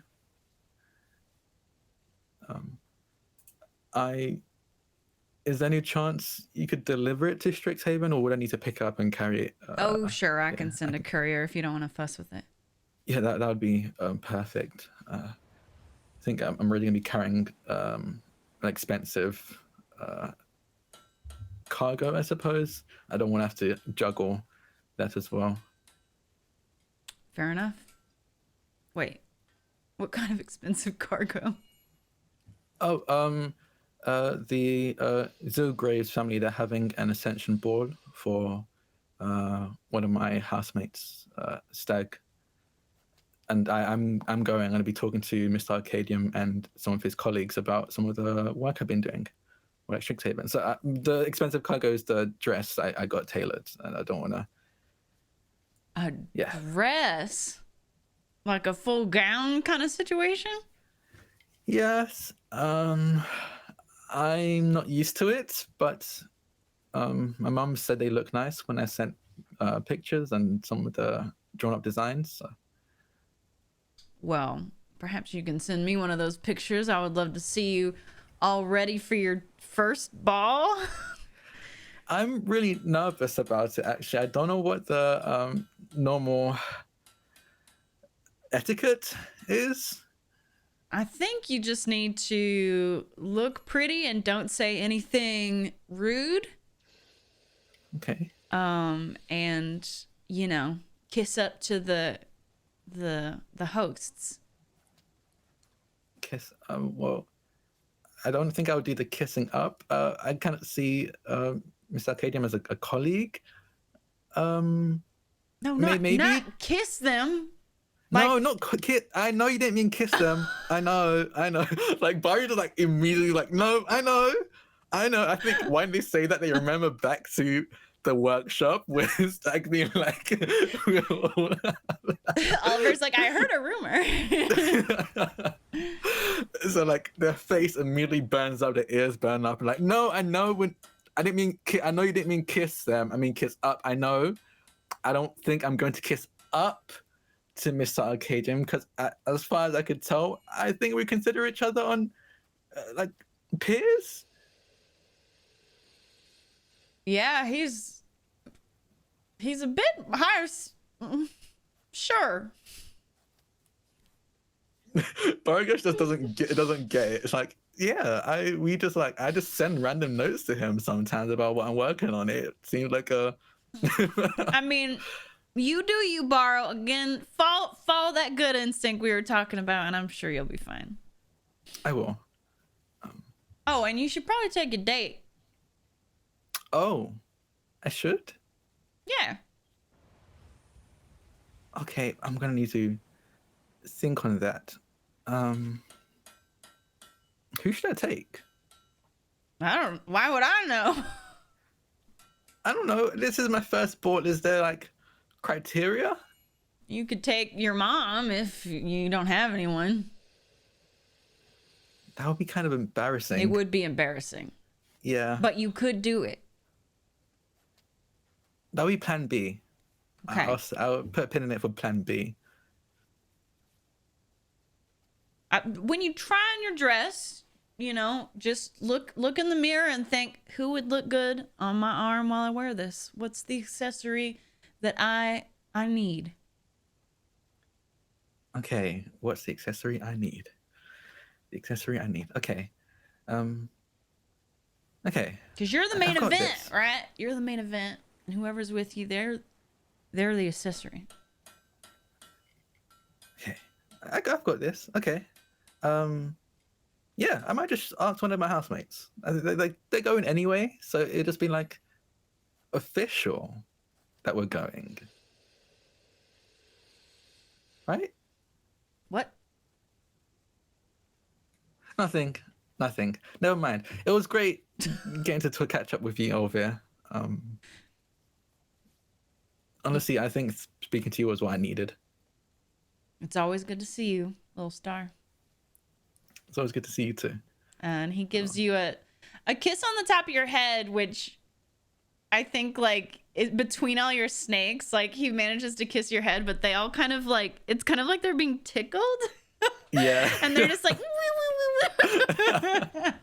they definitely receive like a kiss in return on the cheek by one of the snakes. Like and this he little, goes, like, oh, go on. And yeah, I'll head out. Amazing. All right. Well, with that, we're going to take our break. During the break, please take care of yourselves, take care of each other, get some water, stretch your bodies. What else? Take your meds if you haven't. Eat a food if you need it, and we'll see you in a segundo.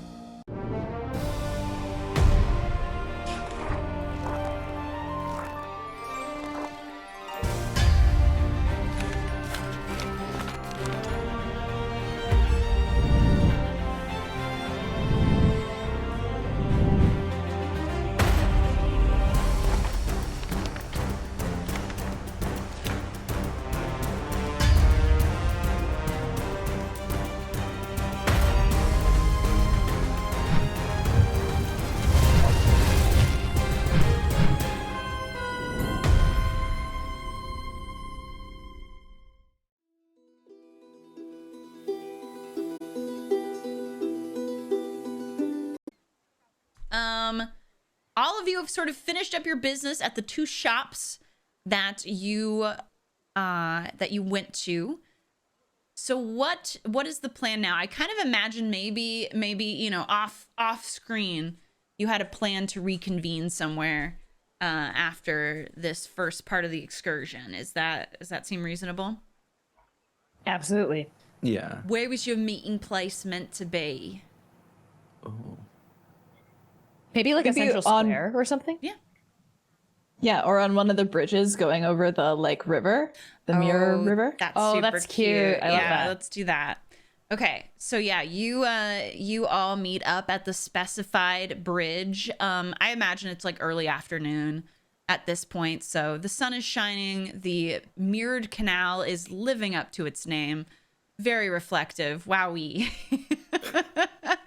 And you can see as you look down it from down the length of it from the bridge, you can see just lines of boats with like super colorful awnings and just like, you know, almost erotically pungent, delicious smells coming off each of them, each very distinct with their spices and meats of choice, etc. All a bit mouthwatering, but you know, you are at the bridge for a reason, to reconvene. So we meet you all at the moment that you meet up there. I think Baru is like, they're not dirty, but it was like the workshop was almost like had a. You like, can't leave there soot. without getting soot all over you. Yeah, exactly. So I think they do come out. They do walk out just very nonchalant. They don't seem to even notice or really care, but definitely like very clearly covered in like a very thin layer of soot, along with Star, who's behind them, and then just kind of like waves from a distance before closing the distance to meet with X and Stag on the bridge. Did you get everything you needed? Yes, could you hear me coming? No. Wait, hold on. You got Could Baru hear you coming? No, the bell does not make any noise. Oh no. No, didn't you get the? You got.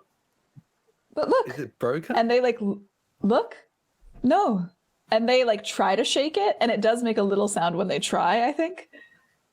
But then they like look up, kind of like they're very obviously looking for the affirmation of the bell. Their eyes are like kind of big and wide. Baru like just smiles like ear to ear and just goes, "It looks great on you." Thank you. I like it. It matches my earrings. And they like shake their head again and make the little noise. Oh wait. Yeah, it makes a ton of noise when X walks, because knowing that makes X very happy. Yeah. No, I heard you coming, so it's doing its job. Right? Like you right? can see, Yeah. like, it's very clear. I don't know if it's clear to X, but I think it's very clear to the audience at the very least that Baru is like looking to X and trying to read what Stag wants them to say, and then going back to X. I'm like, yeah, it's doing its job. X kind of smiles a little bit thoughtfully at that and says, I appreciate that you're both lying to make me feel better, but they seem to mean it, like genuinely. I'm glad it's working. What? Yeah. It's totally working. I mean, to walk without a bell on your head ringing, that's literally impossible. Huh. Yeah. Did you get Baru's like trying to Stag. Did you get everything you needed for Oh, the content yeah. stuff? Yeah, everything's just everything's all squared away. How's everything at the blacksmith forge thing? Yeah, I got the metals that I'm going to need to help with that. I think the only thing I really do need is some ingredients for either making some magical ink or getting some spell scrolls, but I can do that at the end of the day when we're heading out. Yeah, sounds good. Seems like Jasha's still at the greenhouse or wherever Jasha goes off to. Ugh, Yeah. poor thing. Heartbroken soul. Heartbroken? I've said too much. You know, let's, maybe we can take a break as we're waiting for Jasha. I'm Well- down for that. And we need to get our clothes too, but and X looks at Baru and makes a face of like perfectly masked consternation. I don't think that, aren't you worried that the soot will get on the clothes if we go shopping now? They like look down and then as if just noticing the soot. Oh, actually, that's a good point. Yeah, no, Olvia's workshop, he fell asleep, so I think the forge just got kind of going and kind of filled the room with soot. I didn't really notice. Yeah, I don't want to get any of that on the dress. It'll probably be a pain to get it out. Is there anywhere we can wash down while we're here? You're muted. You're muted. Oh, yeah, totally. There's tons of bathhouses all over this place. Oh, I was suggesting we could jump into the Mirror River to see if we could swim in it, but I think a bathhouse makes more sense than that. Oh, God, yeah, no, I wouldn't do that. It's dangerous. Yeah, I'm pretty sure it's not allowed. Oh. Well, then why did they have it? To look at. Yeah, for scenery. Yeah, and I guess sail down as well as I like point to if there's any boats and like.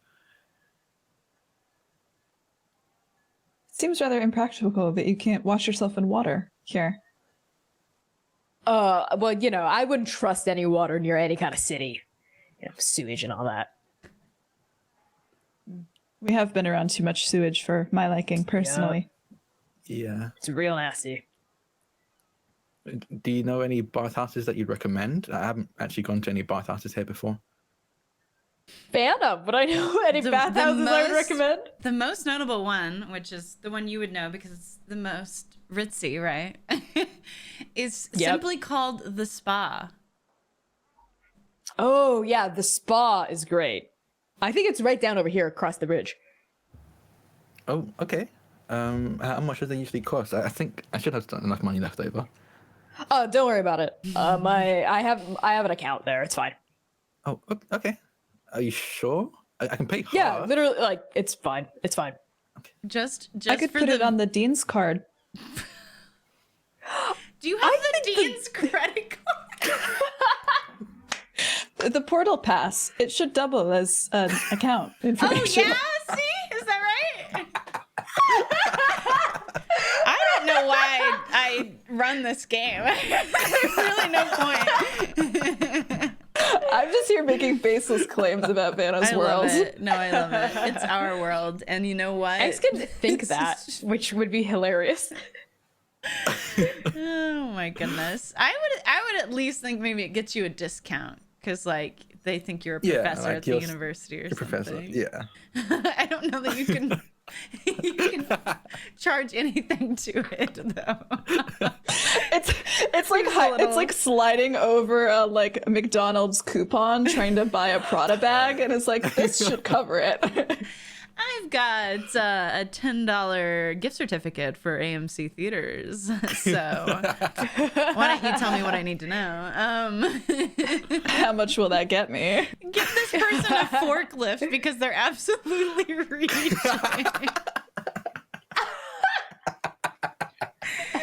You tell him, Count. You tell him. Oh my god. Oh my goodness. Yeah, but I think it does carry some prestige. For sure. Oh, I wouldn't turn down a discount. I mean, if it means you have to pay less for us, yeah, sure. Yeah, sure. Yeah, why not? Why not? Will the dean be okay with that? Yes. Okay. Are you sure, X? Because he was kind of rude. He's poetic in that way. Oh. Huh. He uses words distinctly without giving them any extra frills. Letting the word speak for itself, as it were. That's a really nice and poetic way of describing someone who's very rude.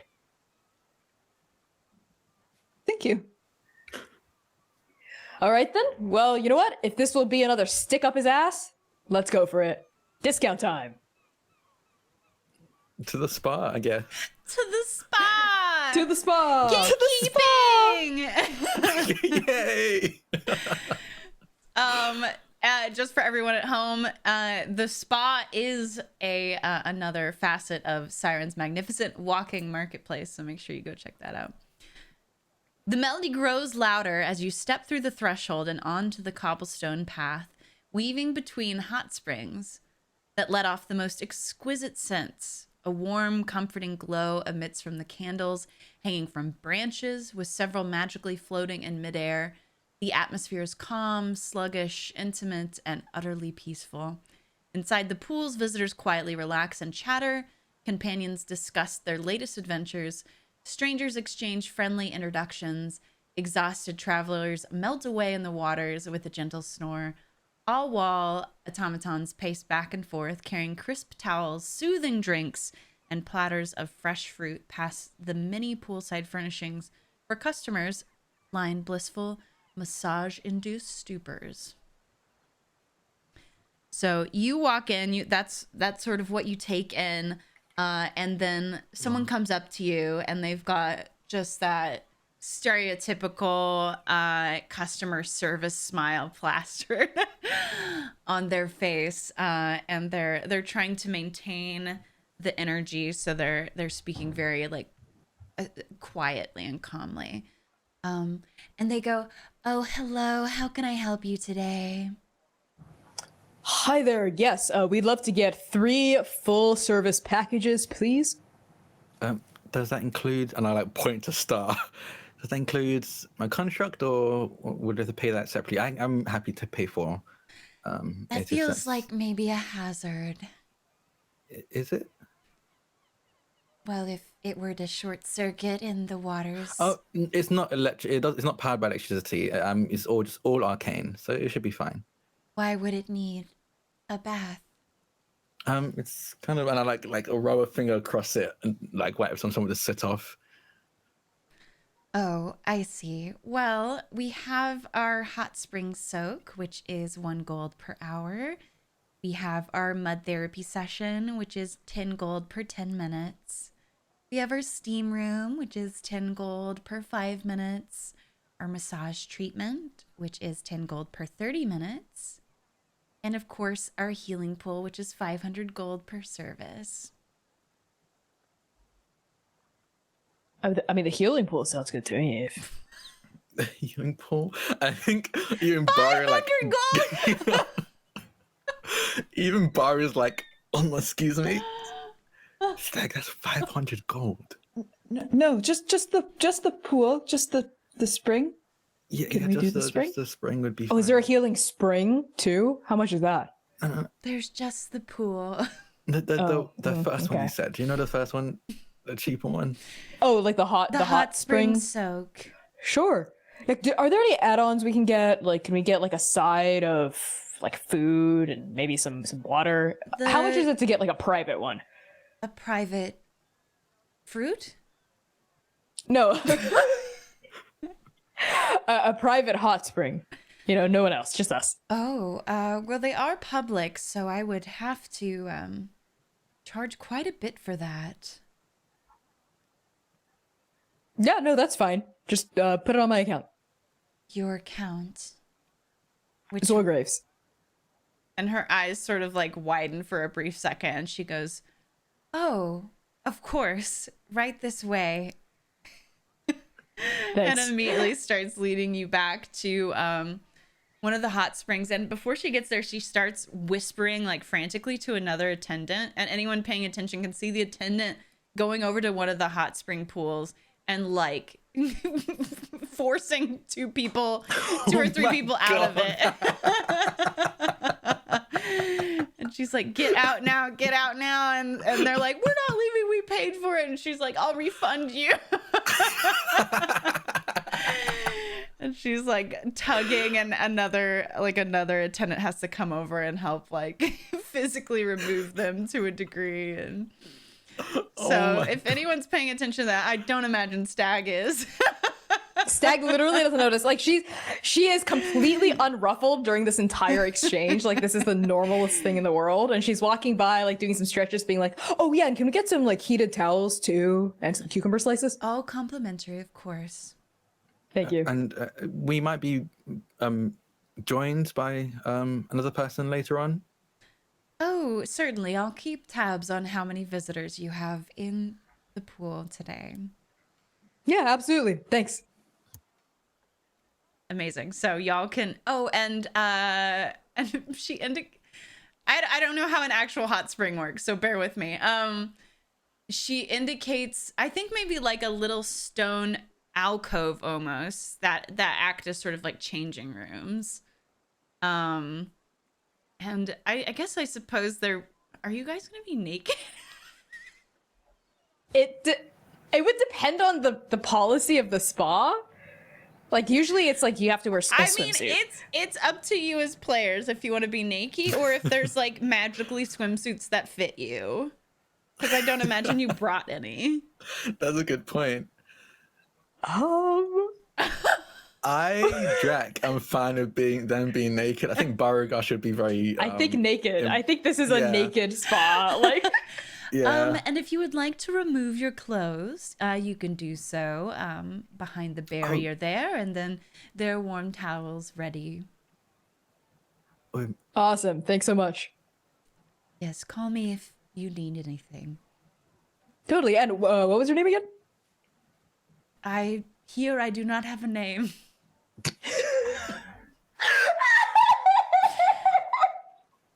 Phantom was really just like, Connie, stop fucking asking what my NPCs are called. No, it's not that. It's I'm bitter towards customer service, and it's like no one really cares about.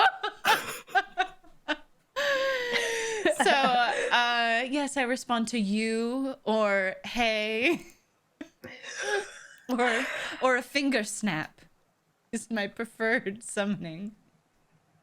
Okay.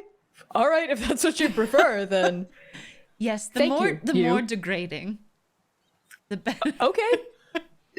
Then get the fuck out. Oh. Indeed. And she turns and leaves. X has been standing here watching like the people get dragged out of the pool, watching this interaction with Stag, and they have just kind of come to the conclusion that spas are a place of violence, is what they've decided. And they're like, I like it here. And they head toward the changing room. Amazing.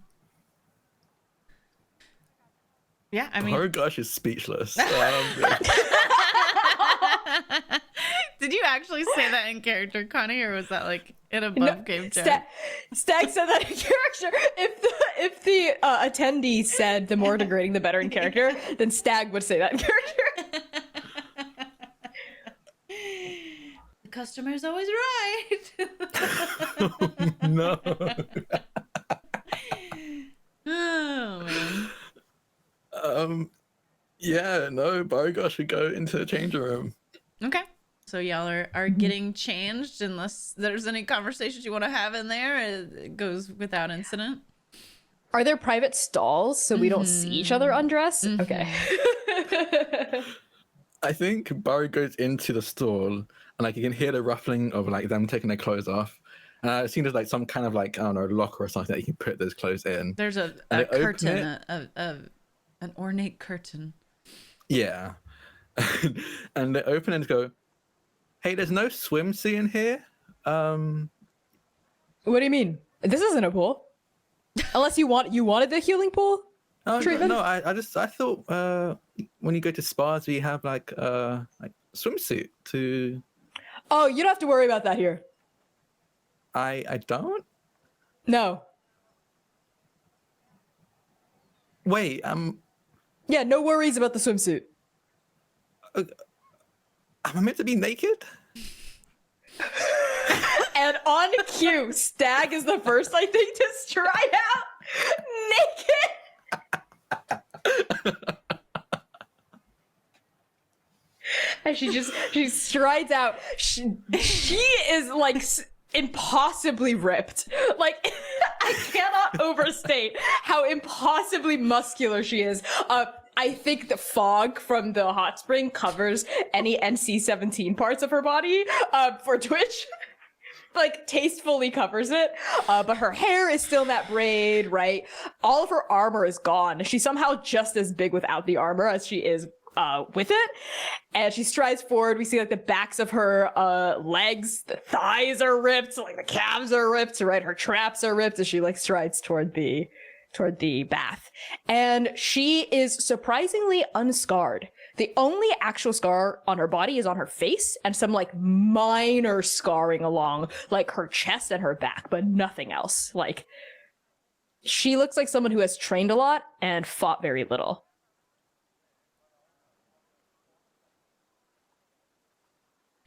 Who's next? Let's light this candle.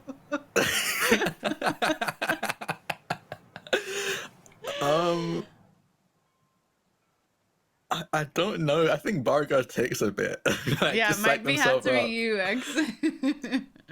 Very well. X also comes out, and before they pause a little bit right in front of the rock, and they go, "Do you need a bathing suit, Bara? We could probably ask for one if you want."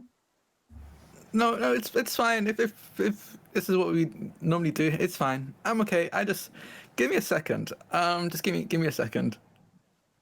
Okay. And X turns toward the pool. And their hair is again like down and like I think a little bit extra wavy from like just the steam that's in here. And they similarly are not very scarred, but there is one particular thing that sticks out, which is on their chest, is a tattoo against like the top surgery scars like underneath their pectorals. And down the center of their chest are 3 words, like one above the other, that run down exactly in the center of them in their sternum. And written in Infernal is mercy, mercy, mercy. And the top one has been struck out with a scar across their chest. And X, also muscular, practically muscular, walks silently. Again, their feet don't even like make the wet, like the kind of embarrassing wet slapping noise against the tile that any pool has. The little bell hanging silently on their horns as they also slip completely silently into the water.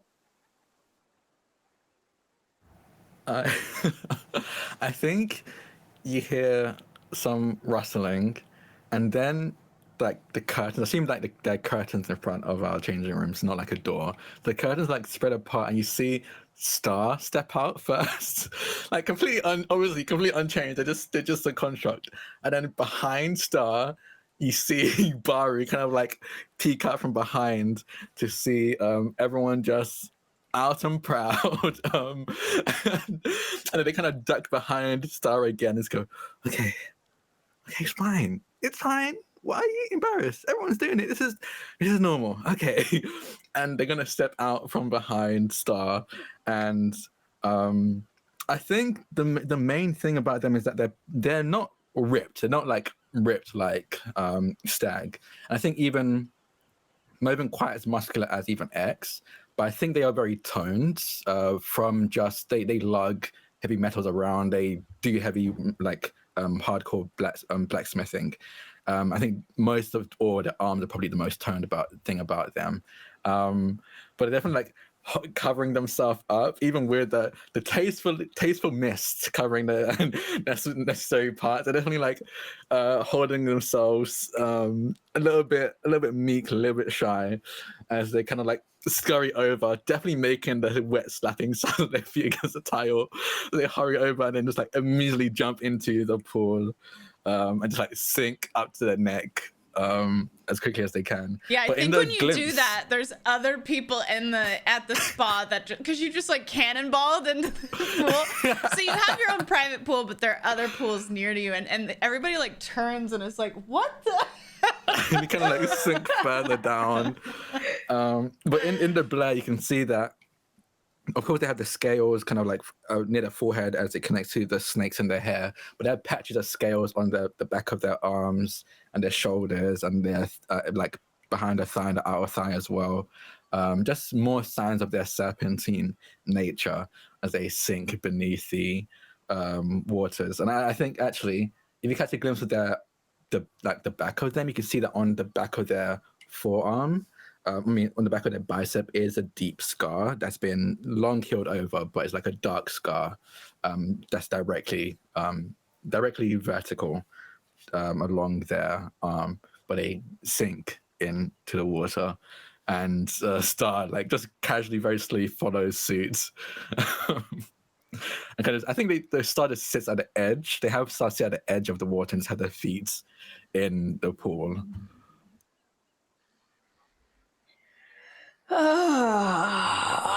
It's been way too long since I've had a soak. This is nice. Ooh. Do you go here often?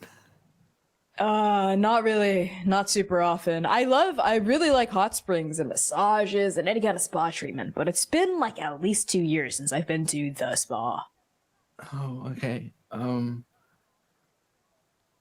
Okay, I normally would not pause for a troll, but we just got an automated message in all caps that said, "Are you gays?" Yes, actually, we are. I don't know, buddy. I don't know. Are we gays? Are we gays? glad. Are you a loser? Are you? Are you gays? We're having a hot spring episode. What the fuck do you think? Oh my god. Karen at the most gayest moment, they're like, "Are you gay?" Titties out, top surgery scars out. No, absolutely. We literally just spent 15 minutes describing how hot our characters' bodies were and like how exactly gender they were and like dropping like hidden secret lore. Of course we're gay. Figure it out. Sorry. See with the trans flag visible. Do the math, buddy. 2 of the tags for the stream are also gay and queer. Oh my goodness. Anyway, carry on. Yeah. Carry on with your gay stuff. Yeah, it's been about 2 years since I've been here. Actually, the last time I was here was with. It doesn't matter. With who? Yeah, with who? Yeah, it really it doesn't matter.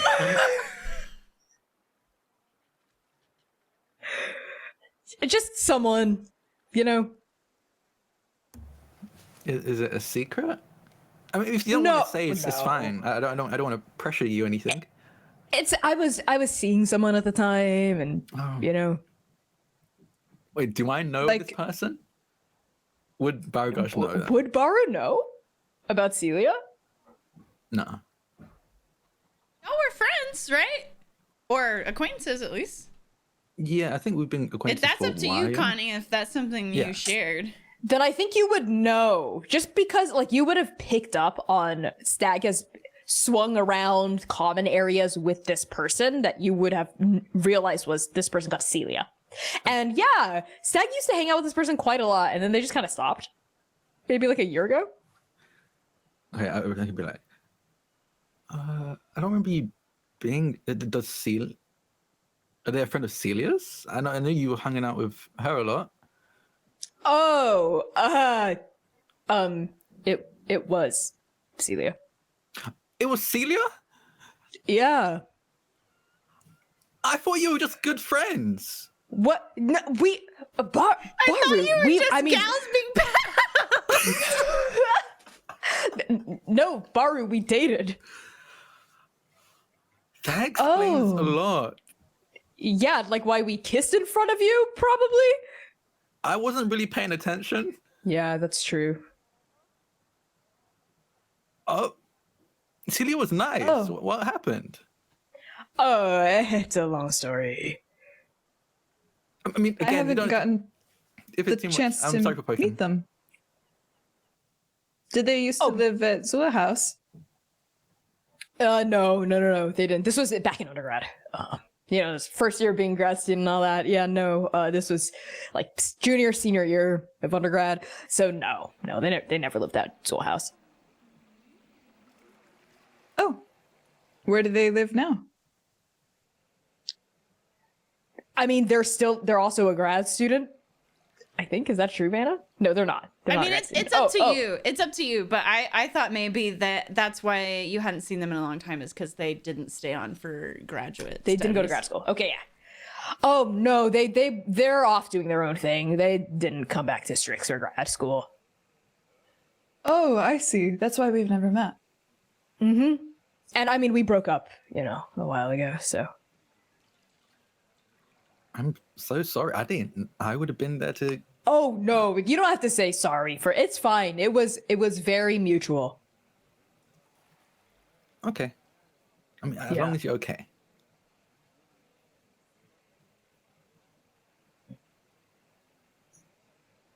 I'm sorry, you cut out for me. I didn't hear what Oh, you I said. said, as long as you're okay. Oh yeah, I'm fine. I'm totally fine. It was by mutual I mean I broke up with her, but, but she didn't really want to. But it's fine now. I mean, this was like a year ago. Why? I thought Celia was quite nice. She was cool. Yeah, she was chill. She was a chill, cool person, but it just didn't. I just didn't work out. I guess that happens. Yeah, it just happens. It just didn't work. It wasn't her, it was me.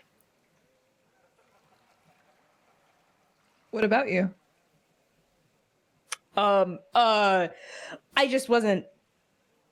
guess I just wasn't ready for like a kind of commitment that she was ready for.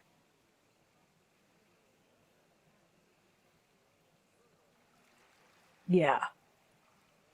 I mean, it wasn't like a marriage or anything like that. No. But it was, just stuff like, like other commitment things, like telling everything about how you're feeling, sort of thing. Isn't that normal? Come again? Isn't that what you meant to? Yeah, I haven't. I assume that's what you kind of have to do with your partner. But I mean this in as least of a judgmental way as possible, Baru. But have you ever dated anyone in your life in any way? No. So yes, so no, it's not actually for me normal to just. I mean, it wasn't just like regular stuff, like how like sharing about how my day was. It was like really intense stuff that she wanted to know about me that I just wasn't ready to share. Right? Honestly, it was kind of prying the kinds of questions she was asking. Oh. Okay then. Oh. Yeah, stuff like, why are you so scared, Stag? And like, why don't you just stand up to your dads? Like really judgmental, just giving me unsolicited advice. And like, she'd always be like, oh, I'm always here for you, and all these lies and stuff, right? That, I think Barry at first was like, okay, I don't understand. And then Stag starts to listen to these things that seem good. And Barry just kind of like, uh-huh. I think I don't understand relationships. They're hard. That's why I've stopped doing them. For for now. And Stag's eyes slide over to X, like very quickly. They flick to X, but then they like land back to Baru. I mean, X is like. Go ahead. No, please go ahead. X's head tips just a little bit. Then why didn't you tell that to the musician? He also asked unsolicited questions, personal ones about you. Well, I mean, we weren't dating. I wasn't dating that dude. So it's different. Oh, you're talking about Perrin. Yes, Perrin. Oh, he's great. Right, because you got your recording thing from him, right? Yeah. Yeah, I picked one up too. It's back in the locker though. Pretty basic one. Oh, what are you going to use it for? Are you going to be taking voice notes? I'm using it for yeah. Just taking like notes about everything we're working on, just to keep track for myself. If you need help with increasing the storage, I understand how Perrin's inscriptions and runes work. I can help edit it and add to it so you can store a bit more notes. I went over my normal threshold a long time ago, but managed to increase it by a few thousand. Oh, wow. Actually, yeah, I might take you up on that. Just out of curiosity, nothing else, when doing the process for increasing the storage, would you, as the artificer, be able to hear what's recorded on it? No, I always try to listen to the most recent one just to make sure that wasn't erased when Most recent, expanding the okay. storage, because it sometimes does that. I remember losing one of my notes when I first increased the storage on my more crystalline one. Got it. Okay, cool. If it's just the most recent one, all right, understood. Yeah, I might take you up on that then. Yeah, please. Honestly, you're friends. I'll do it for free. Oh, nice. Sweet. And Stag settles back like into the hot spring, like her arms kind of go out. And where is X sitting in the spring? I imagine between Stag and Baru. Stag casually stretches. Okay, I also have to say, this entire time, Stag has not looked at X directly. Like, they're scared to look at the naked, like, nude, undressed X. They have not been looking at X and have just been looking at Baru. Now she stretches. Lowers her arms. Stag. Why are you so afraid of confronting your fathers? It's so hot in the hot spring, but I feel like you want to just feel Stag's body turn 10 degrees colder. Oh my god. I'm not scared. Celia kept saying I was scared of confronting my dads. I'm not scared of anything. Especially not my dads. I mean, they're my dads. They love me and I love them and stuff. But I just don't like to tell them about things sometimes or, stand up to them in any way because they're always right. There really isn't a point. Not everyone can be right all the time. Then you haven't met my dads.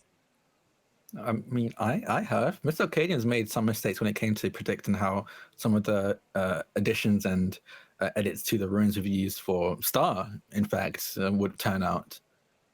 Oh, you know what? Like math stuff, physics, science, artifice, inventy stuff. Sure. Okay, sure. Maybe they may have made a few miscalculations or remembered dates and times wrong. But when it comes to the important stuff, like Stag, what do you want to do with your life? And Stag, this is how I think you should, spend your time. They're right.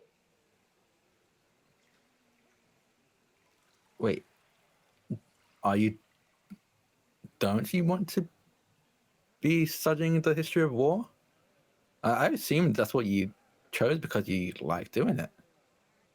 Want is such a strong word.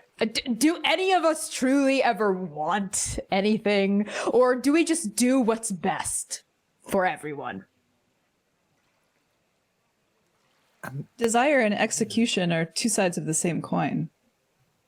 If you can only execute, then you can only ever execute. You must also be able to want and desire. That's the only way you'll ever actually reach your goal. You have to be completely dedicated to it in every way, shape, or form. If your heart is led astray, and X kind of like pulls their attention to Stag and then Baru. If your heart is led astray, then your goal is in jeopardy. And it will be in jeopardy until your heart finds the correct path again. Now Stag is sweating bullets, but she has some like plausible deniability because it's so hot here and everyone's kind of sweating.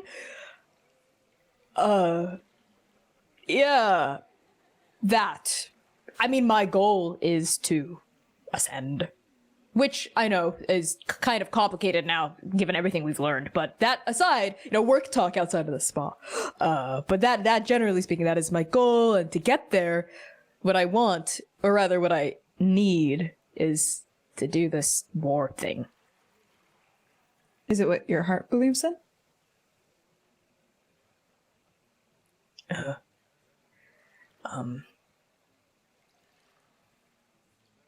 No.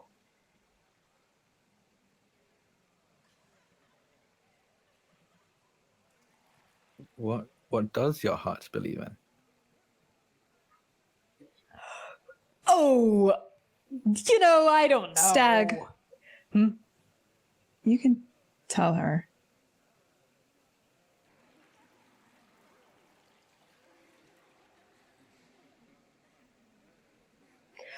Oh, fuck. Do I have to? Why? Why? X, why? Why not? Because she'll make fun of me. I've never seen Baru make fun of anyone. You've made fun of Baru more times than Baru has ever made fun of you. Okay, well, it doesn't count if she doesn't know I'm making fun of her. You've been making fun of me? No, I haven't. Well, okay, well, even if she doesn't make fun of me, what if he, I don't know, like, uses it against me later? We're on the same team. We're bound together. We're not working against each other.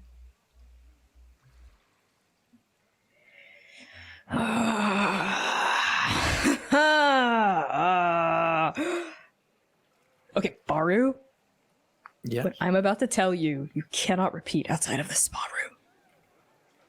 Okay? I won't utter a word. I am an aspiring creator of sound. Baru just kind of stares for a moment. What does that mean? Musician. Oh. I make music. Oh. Right when you say.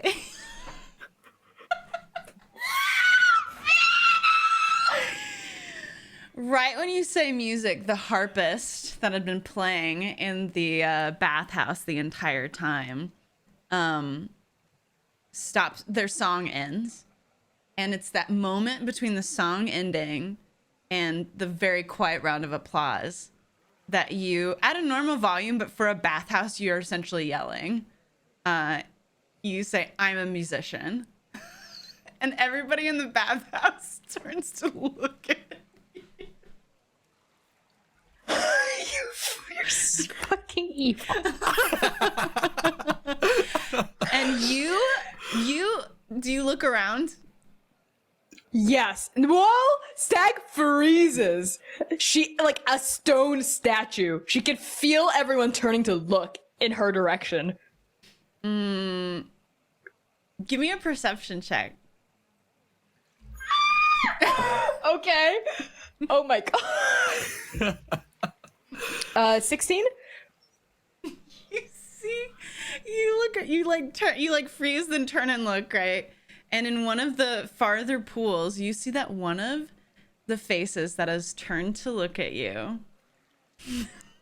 I'm gonna roll for this. Okay, hold on.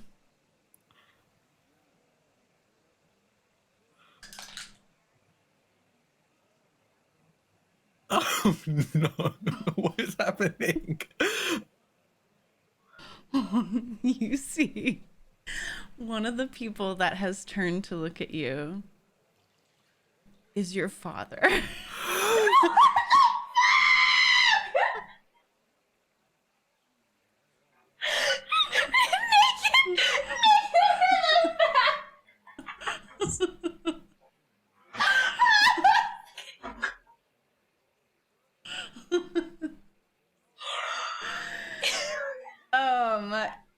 And it is your militant father, Yongsheng.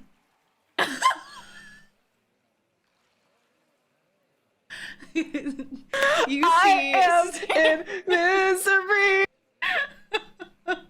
When I said I wanted a confrontation with my dad about being a musician, I didn't expect we'd both be wet and naked. you can't see anything. He's very far away, and you're under the water, and it's steamy. Your father does not see you naked, but he does recognize your voice, and he does turn and then proceeds to recognize your face and matches the two together and has a horrified look on his face. There is a similarly, if not more, horrified look dawning on Stag's face as her eyes cut across the crowd and she locks eyes with her dad. We have to go. Now. Now? Now. Now? Now? Now. Okay. And Stag is already scrambling out of the water and like scurrying toward the lockers. The slap of me. Baruch will follow. X also moves very quick and very silent as soon as it's we have to go right now. They are not asking any questions about that. They are going. Is my dad coming at me or? Oh no. No, I think you turn, so you're not really looking back, so you're not really sure what he's doing, but I think by the time you get out, he's gone.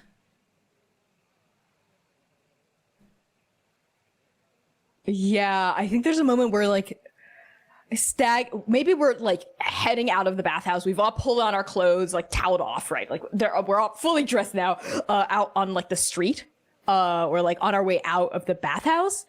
Stag's looking, trying to find their dad, but sees that empty spot where he was, like by the hot spring. Shit. Oh, damn.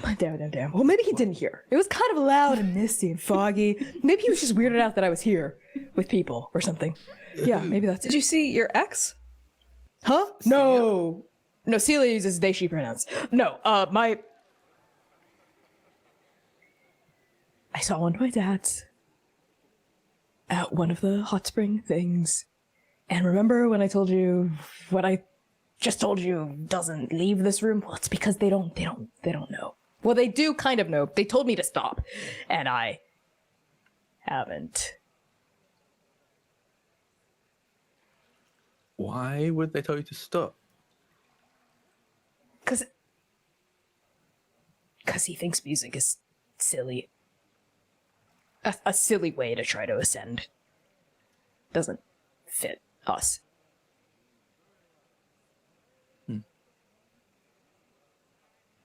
It fits you. It fits you very well.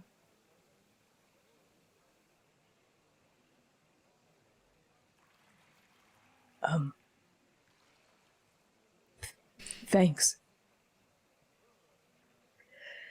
But I'm pretty sure I'm gonna be in some deep shit when we get back to Strix. Can we lie and say it wasn't you? Could we? Maybe. I mean, you can change faces, X. What if, I know, we go to my Ascension ball, I introduce you and say you're a musician and you were mimicking my voice in the bathhouse as a musician mimic thing. Or we can say that it's a defamation campaign hosted by Grayson. Yes. That is 100 times better than my idea. Yes. Yes, Baru, yes. Because Grayson is a little turd that I've stepped over many times in my life. He has been insufferable throughout undergrad and now seeks to destroy my reputation in grad school as well. Well, he has never succeeded, and I'm not going to let him succeed anymore. Okay. So anyway, yes, I like that idea. Oh, okay. How are we going to convince your father of that?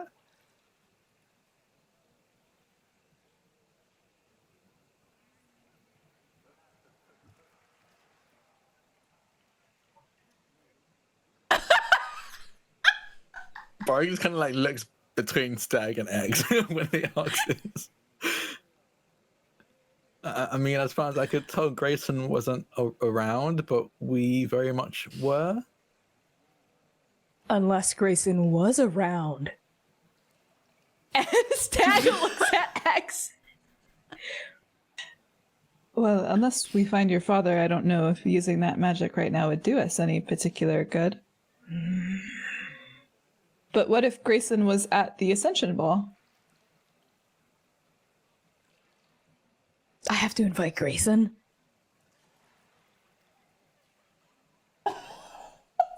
X shrugs a little. I'm just so worried that he's gonna be like, I didn't do that. And that'll be the end of our ruse. I mean, to be fair, he didn't do that. Baru, helpful suggestions only. Okay. Wait. I have a Grayson too. My rat. You know, with the spats. I named him Grayson. You did? Why? I'm confused about how you feel about Grayson, I think. It's because no, Baru, this makes sense. At the time, Gratson, let's say, Gratson. Well, you know, I made him a little cardboard castle in my room, and I was thinking to myself, well, what do I name him? What do I name you?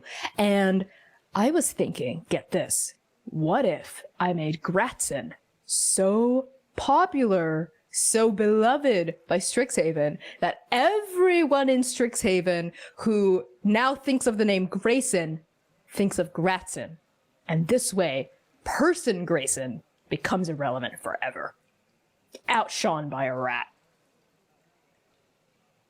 Gratson is a musician then. You were talking not about you were talking about Gratson. My rat. Yes. Yes, exactly. This actually works. I'm going to have to teach Gratson. Yes, because my dads will need they will need a demonstration to believe me. But I think it can be done. I'm sorry. I'm just gonna jump in to try and clarify. Is your plan right now to convince your dad that it wasn't you by telling them when you said the words, I'm a musician, what you really meant is my rat is a musician, and then you're going to have to force Gratson to learn how to play an instrument, the same thing you resent your fathers for doing to you. You were going to commit generational trauma on your rats. Maybe Spat Rat likes music. Maybe. Yes. But maybe he's a fucking rat. And he likes cheese. And wearing his little spats. And he doesn't want to know how to play guitar, Papa. The answer is yes, because I want Stag to realize that as she's trying to teach Grayson and have that like come to a head at the Ascension Ball. Yeah, yes. I'm becoming my father's. How can I do this? Baru is just kind of like quietly listening and nodding because they have no other suggestion other than just I think they just don't have any other suggestions. So just kind of like, okay, I guess this is better than nothing.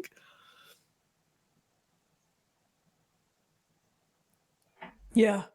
How long do you have between now and the Ascension board You to also teach? have to plan a special performance for your classmates. It's okay, Stag. And present Stag a is a word. present to the faculty that is world changing. And you have to update your thesis. And now you have to teach your rat how to play music. We have yes-anded ourselves into a hole of our own creation. I have at least a week until the Ascension Ball, and Gratson really likes me, so I think I can teach him at least the basics of music. Ooh. Do you have a rat-sized instrument? Can you make me one? I mean, probably. You could go get one. That heartfelt note. What about the whistle? Oh, yeah, the moose whistle. Yeah, I bet he'd be able to learn how to use that. Yeah, no, we have one. Oh, he could use my bell. Oh, no, but it's your bell, X. I'm willing to dedicate it to the cause. Oh, well, maybe only at the Ascension Ball. I want you to keep wearing it because it seems to make you happy. Until then, I mean. Okay. Okay. So you're going to teach Gretchen how to play the moose whistle for Which will the summon Ascension a Ball.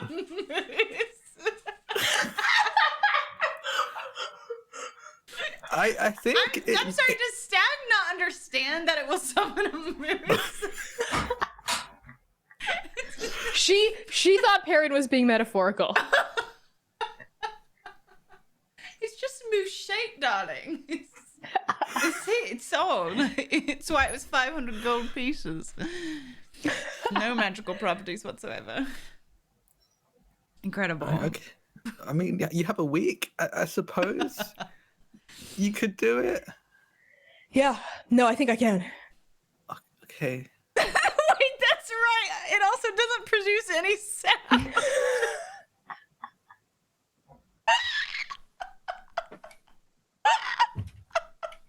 What have we done? We got left alone for one episode, and here we are. We need Zero so bad.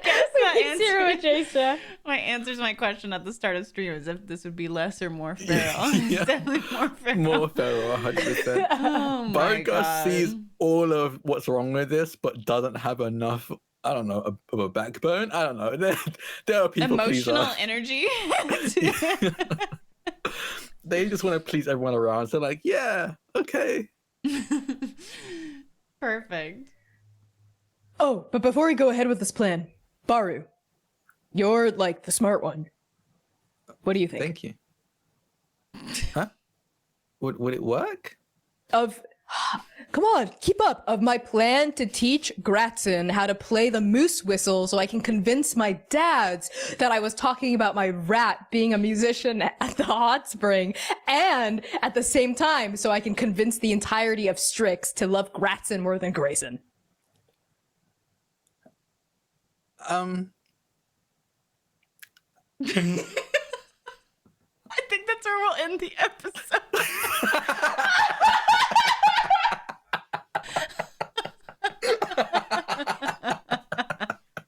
We leave our cast on the bridge over the mirrored canal, contemplating the. I don't know why I imagined y'all regathered there, but No, that works. you've wandered, like while you were talking, you've wandered back over there to hopefully meet up with Jaisha.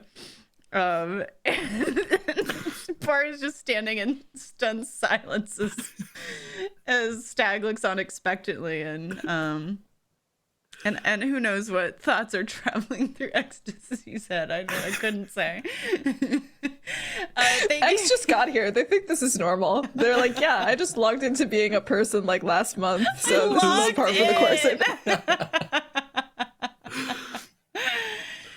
Oh my goodness. Okay. Thank y'all so much for joining us today. We're going to go around the horn and have everybody say who they are, where you can find them, and all that good stuff. Let's go in reverse order. C, what's up? Lord forgive me for what I've done here today. Hello everyone, my name is C. I use they them pronouns.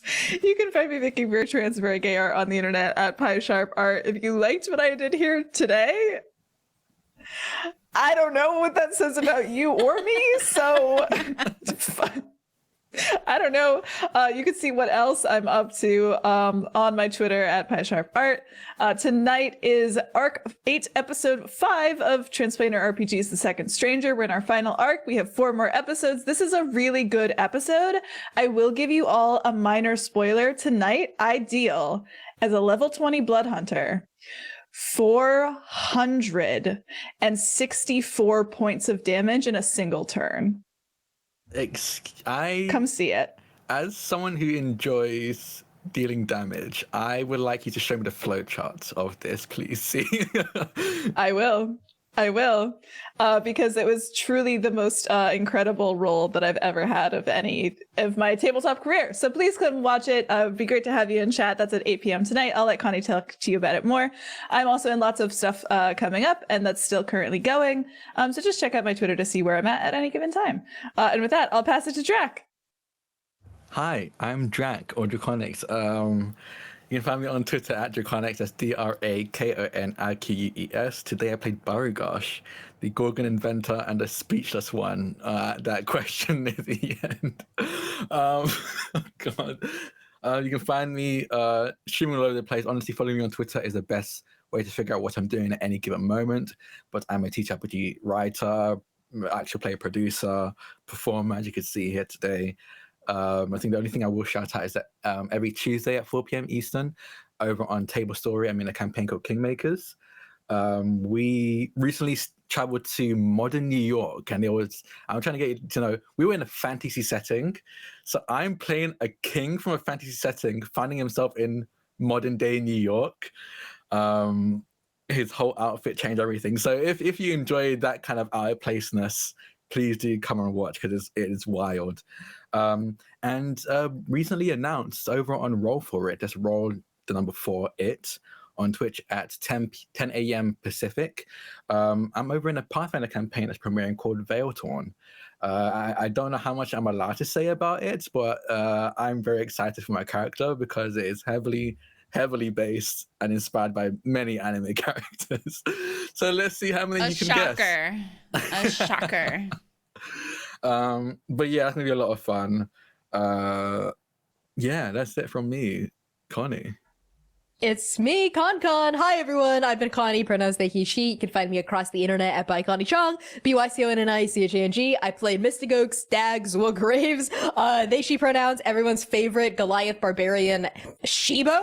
She's not a bimbo, she's a Shibo. There's a difference, she's a Shibo.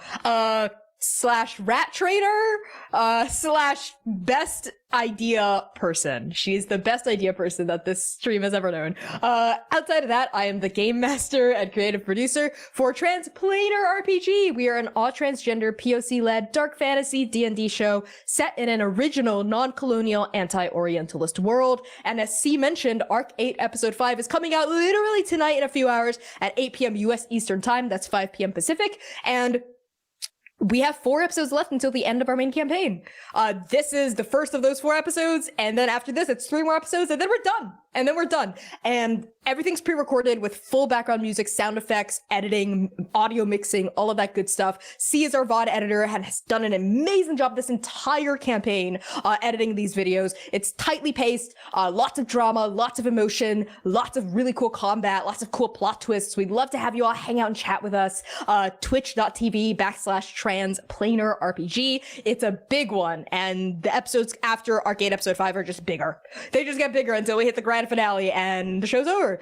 So yeah, we'd love to have you in chat for that. Outside of that, I am the writer behind God Killer RPG, which is a Holy Punk original powered by the Apocalypse duet game for 1 player, the God Killer, and 1 GM, the god they have to kill. If that's interesting to you, just follow me on Twitter and TikTok at Connie Chong for more updates as it comes out. Expect a big announcement on my birthday, March 28th, which is coming up in a little over a month. And outside of that, I'm a narrative designer with Bungie. And I'll pass things back over to Vanna. Aw, gosh dang, y'all are so cool. What the heck? Also, C didn't mention, but tomorrow's their birthday. Yeah, tomorrow's C's birthday. Speaking so of wish them a happy birthdays. birthday tomorrow. Should we sing? Should we sing happy birthday? Yeah, let's do it really now? poorly, though. Lord. Yes. Okay, 3, 2, 1.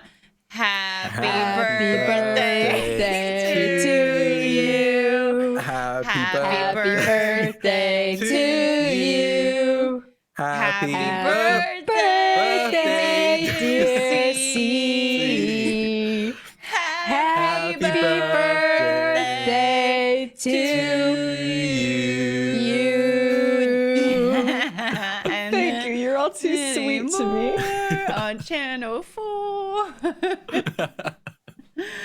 Oh my goodness. That was I can't imagine that was anything but angelic to our audience. Yeah, that was pretty incredible. But seriously, happy birthday, C. I hope you have a fantastic day tomorrow. You deserve it. Oh shucks, thank you. Oh shucks. And I've been Vanna. I've been your GM, producer, tech consultant, all the above, and then some. And you can find me streaming here, twitch.tv/Vanna, VANA. Doing the Vidya games on the days that I'm not doing this. So come through, follow me on Twitter, join the Discord, and I'll keep you up to date on when and where and why I will be live.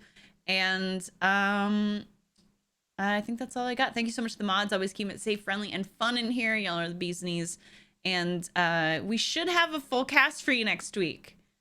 I'm cautiously optimistic.